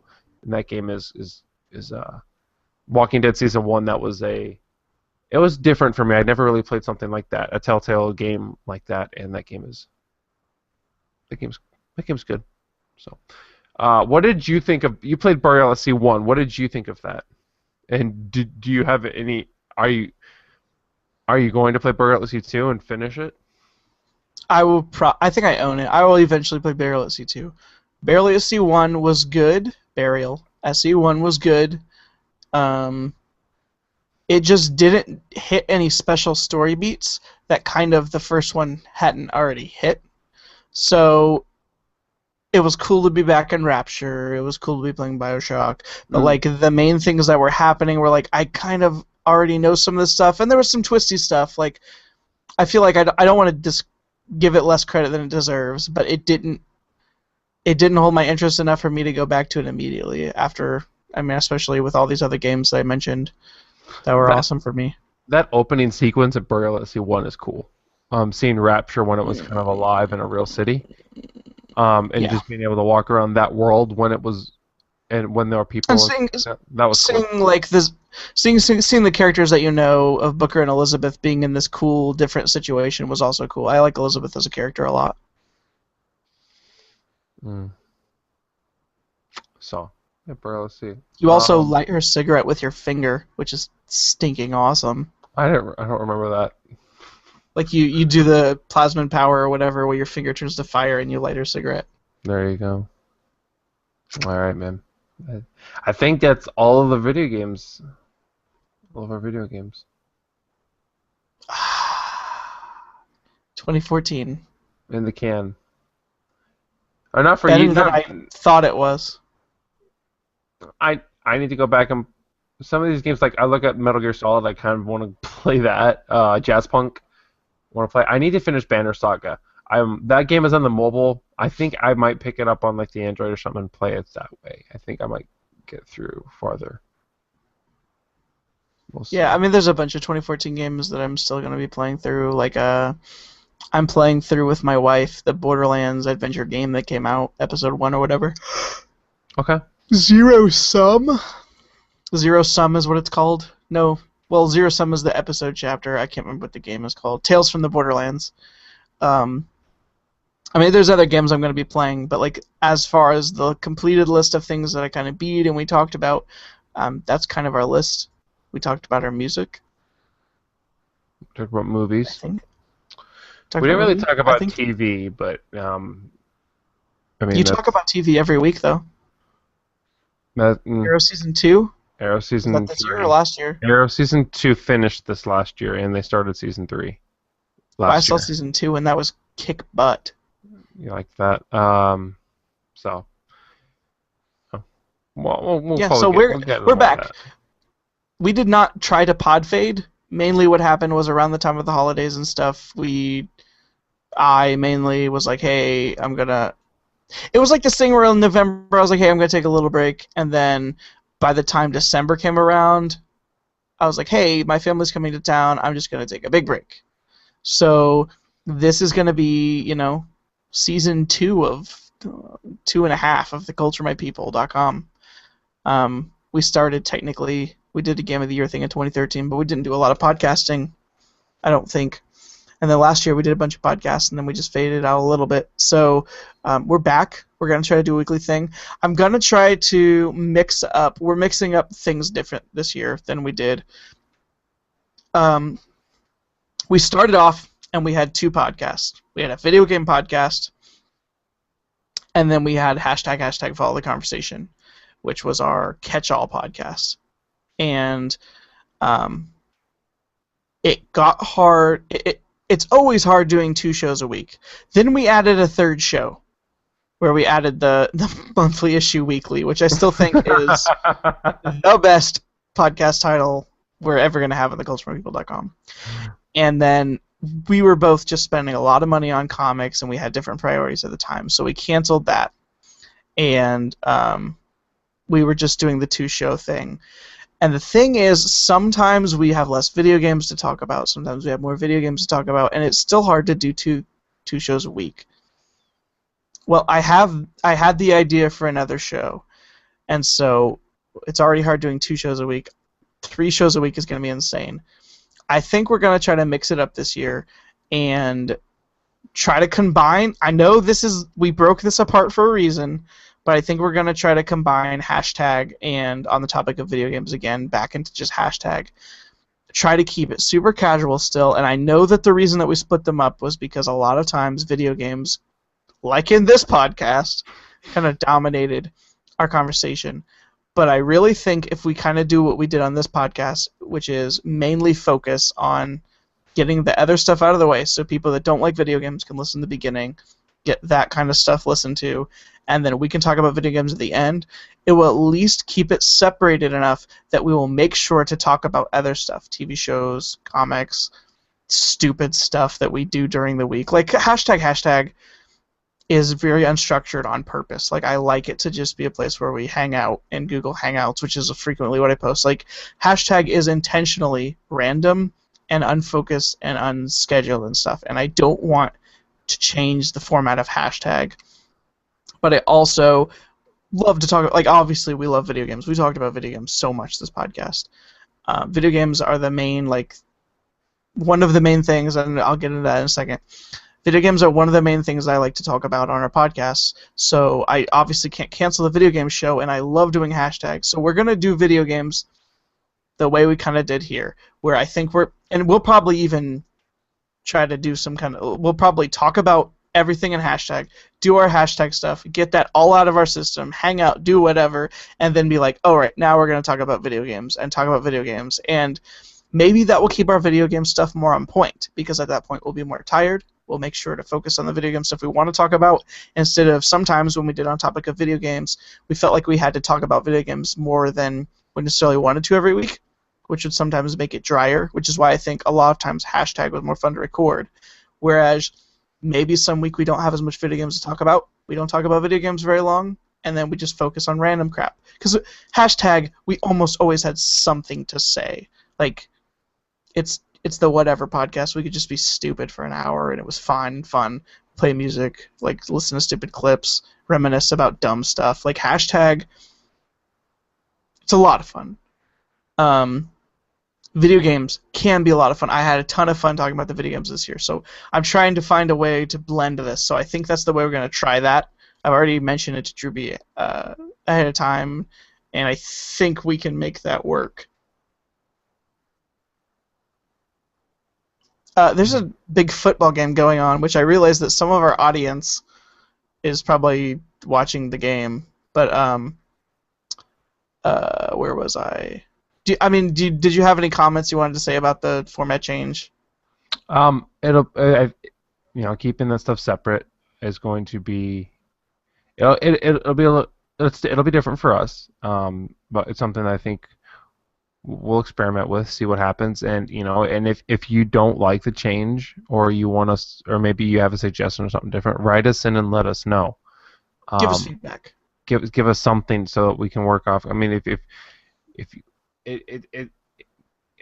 the having people listen to the show, and you comment and talk to us and let us know, and we can talk about that stuff on the show. And if we need to go back, maybe we can talk and consider maybe going back to old schedule. But let us know what you think of what's going on, and and we can make changes accordingly.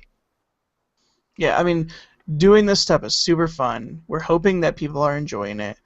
If you don't like the way the format is, let us know. We can always switch back. We can always cut something. I really don't want to cut something again. In fact, I felt really bad cutting the comics podcast. Like, that was a fun podcast to do. We always had stuff to talk about. Like, we always did stuff. It was just a money issue. And, like, maybe on some level we can bring back something. Like, I'm going to be reading Marvel Unlimited, but it's hard for me to keep up to comics financially when I have all of these other hobbies. And so, I don't want to just cancel another show. I like to be able to talk about what we want to talk about, and I just know that video games dominate a conversation if we start talking about them. So I want it. That's why we came with the format that we came with. That's that. We'll see what happens. So we're going to try to go back to one show, with us. The other thing I wanted to say is that starting, hopefully this week, and I've talked about doing this before, is I really like music, as we've kind of did at the beginning of the show. I'm going to try to do a music podcast with another person that's been on the site before, Blake, and we're going to try to do a kind of weird little experimental for us thing where we pick an album, and for that week we listen to that album. We kind of figure out what went around that album, the reasons behind writing songs, the way it sounds, the way what we think, everything surrounding that album that we kind of can reasonably for that week focus on that album, and then just get together and talk about it, play clips from the album. I probably won't post that to YouTube because I'm going to want to play longer clips so we can, dissect the album and stuff. So that'll probably just be an audio podcast. Besides, the audio when I play music on YouTube doesn't sound good, so it's garbage anyway. But this week we picked the first David Bowie album, David Bowie, and we're already talking back and forth and thinking about things we're going to say. I'm really looking forward to trying to do this, and it's harder for us to sync this one, and it takes a lot more research than it's going to be.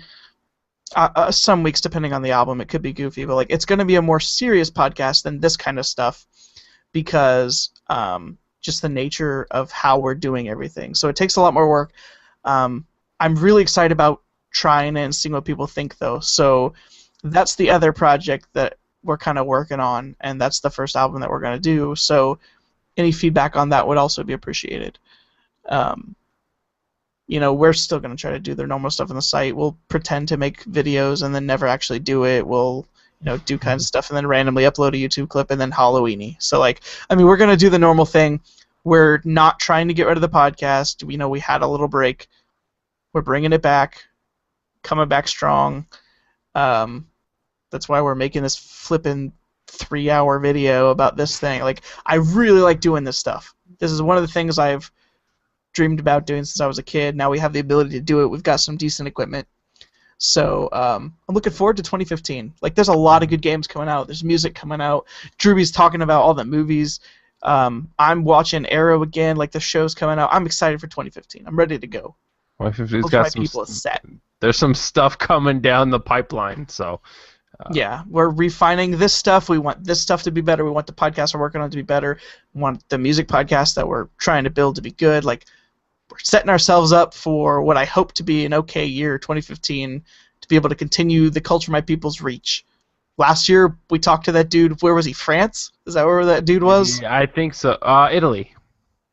Italy. So I want to build that stuff out. That's super fun. I love doing this stuff. The people that do listen, we don't have a ton of listeners yet, but the people that do listen, I love the fact that you listen. It's super cool to me. When I found out that dude was in France, it seriously blew my mind and was the coolest thing in the world to me, that I was just talking about crap on the internet and some dude in France was listening to what I was saying, and it was mind-blowing. This has to happen for everybody. Dude just podcasts, they become popular, everyone, I never imagined the part where they're not popular and they're slowly building fans, and it's cool as crap to be able to realize that there are people that are listening to your show and they check back on a semi-regular basis and they're at least entertained enough by the stupid musings that you have to come back. It's just so freaking cool to me. So that's why I do this stuff. It's fun to talk about this stuff. Drewby and I are going to have these conversations whether people are listening or not. We're friends in real life. We see each other all the time. But it's cool to have a community where we can have other people listen and give input, and that stuff is cool as crap. So, that's the things I'm thankful for, Is there anything you want to say? Before I get crying, Drewby, I'm going to start tearing up. This is so emotional. Just keep it on the site. We'll be bringing some more content to you, and May 2015 be an awesome year for all of us. Do the normal site stuff. Drewby, how do people find you? You can find me on Twitter at Drewby132. You can find me on Google Plus if you really want to. There's a link to my profile on Twitter, and I'm on Facebook.com, facebook.com/Drewby132. You can email us at the site, the culture of my people @gmail.com. We're on iTunes. We're on BeyondPod, sponsored by BeyondPod for Android. My name is Michael Nip. You can find me at twitter.com/MichaelNip, facebook.com/TheRealMichaelNip. As Drewby already mentioned, you can email us. You can go to our website where we post all this crap, this random jank that we have fun making at culturemypeople.com. We do this YouTube channel, which you're watching probably. I think our YouTube channel gets more hits than their audio version, but we also, like I mentioned, have audio version that's on iTunes. You can get on the site. There's an RSS feed link. I'm looking forward to 2015. There's something really dumb that I really want to do right now. Do you know the song "Auld Lang Syne"? I don't know off the top of my head. You should look up the lyrics real quick. What is the name of the song? Hold on, I'll look it up. Auld Lang Syne. I think it's German. Oh, I spelled it wrong. Oh, no, I spelled it right, sucker! Yeah! Hold on, lyrics. Auld Lang Syne. This is gonna be really stupid.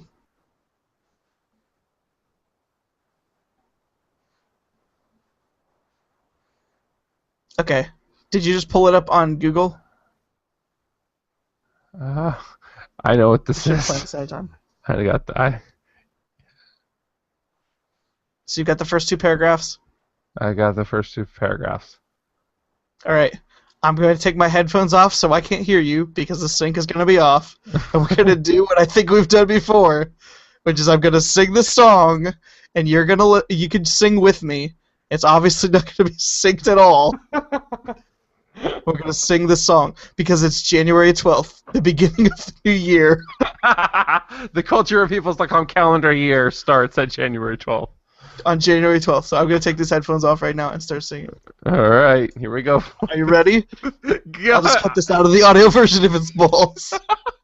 Alright, let's do it. Wait, on you. Should odd acquaintance be forgot and ever brought to mind? Should odd acquaintance be forgot in days of Auld Lang Syne? For Auld Lang Syne, my dear, for Auld Lang Syne, would take a cup of kindness yet for Auld Lang Syne.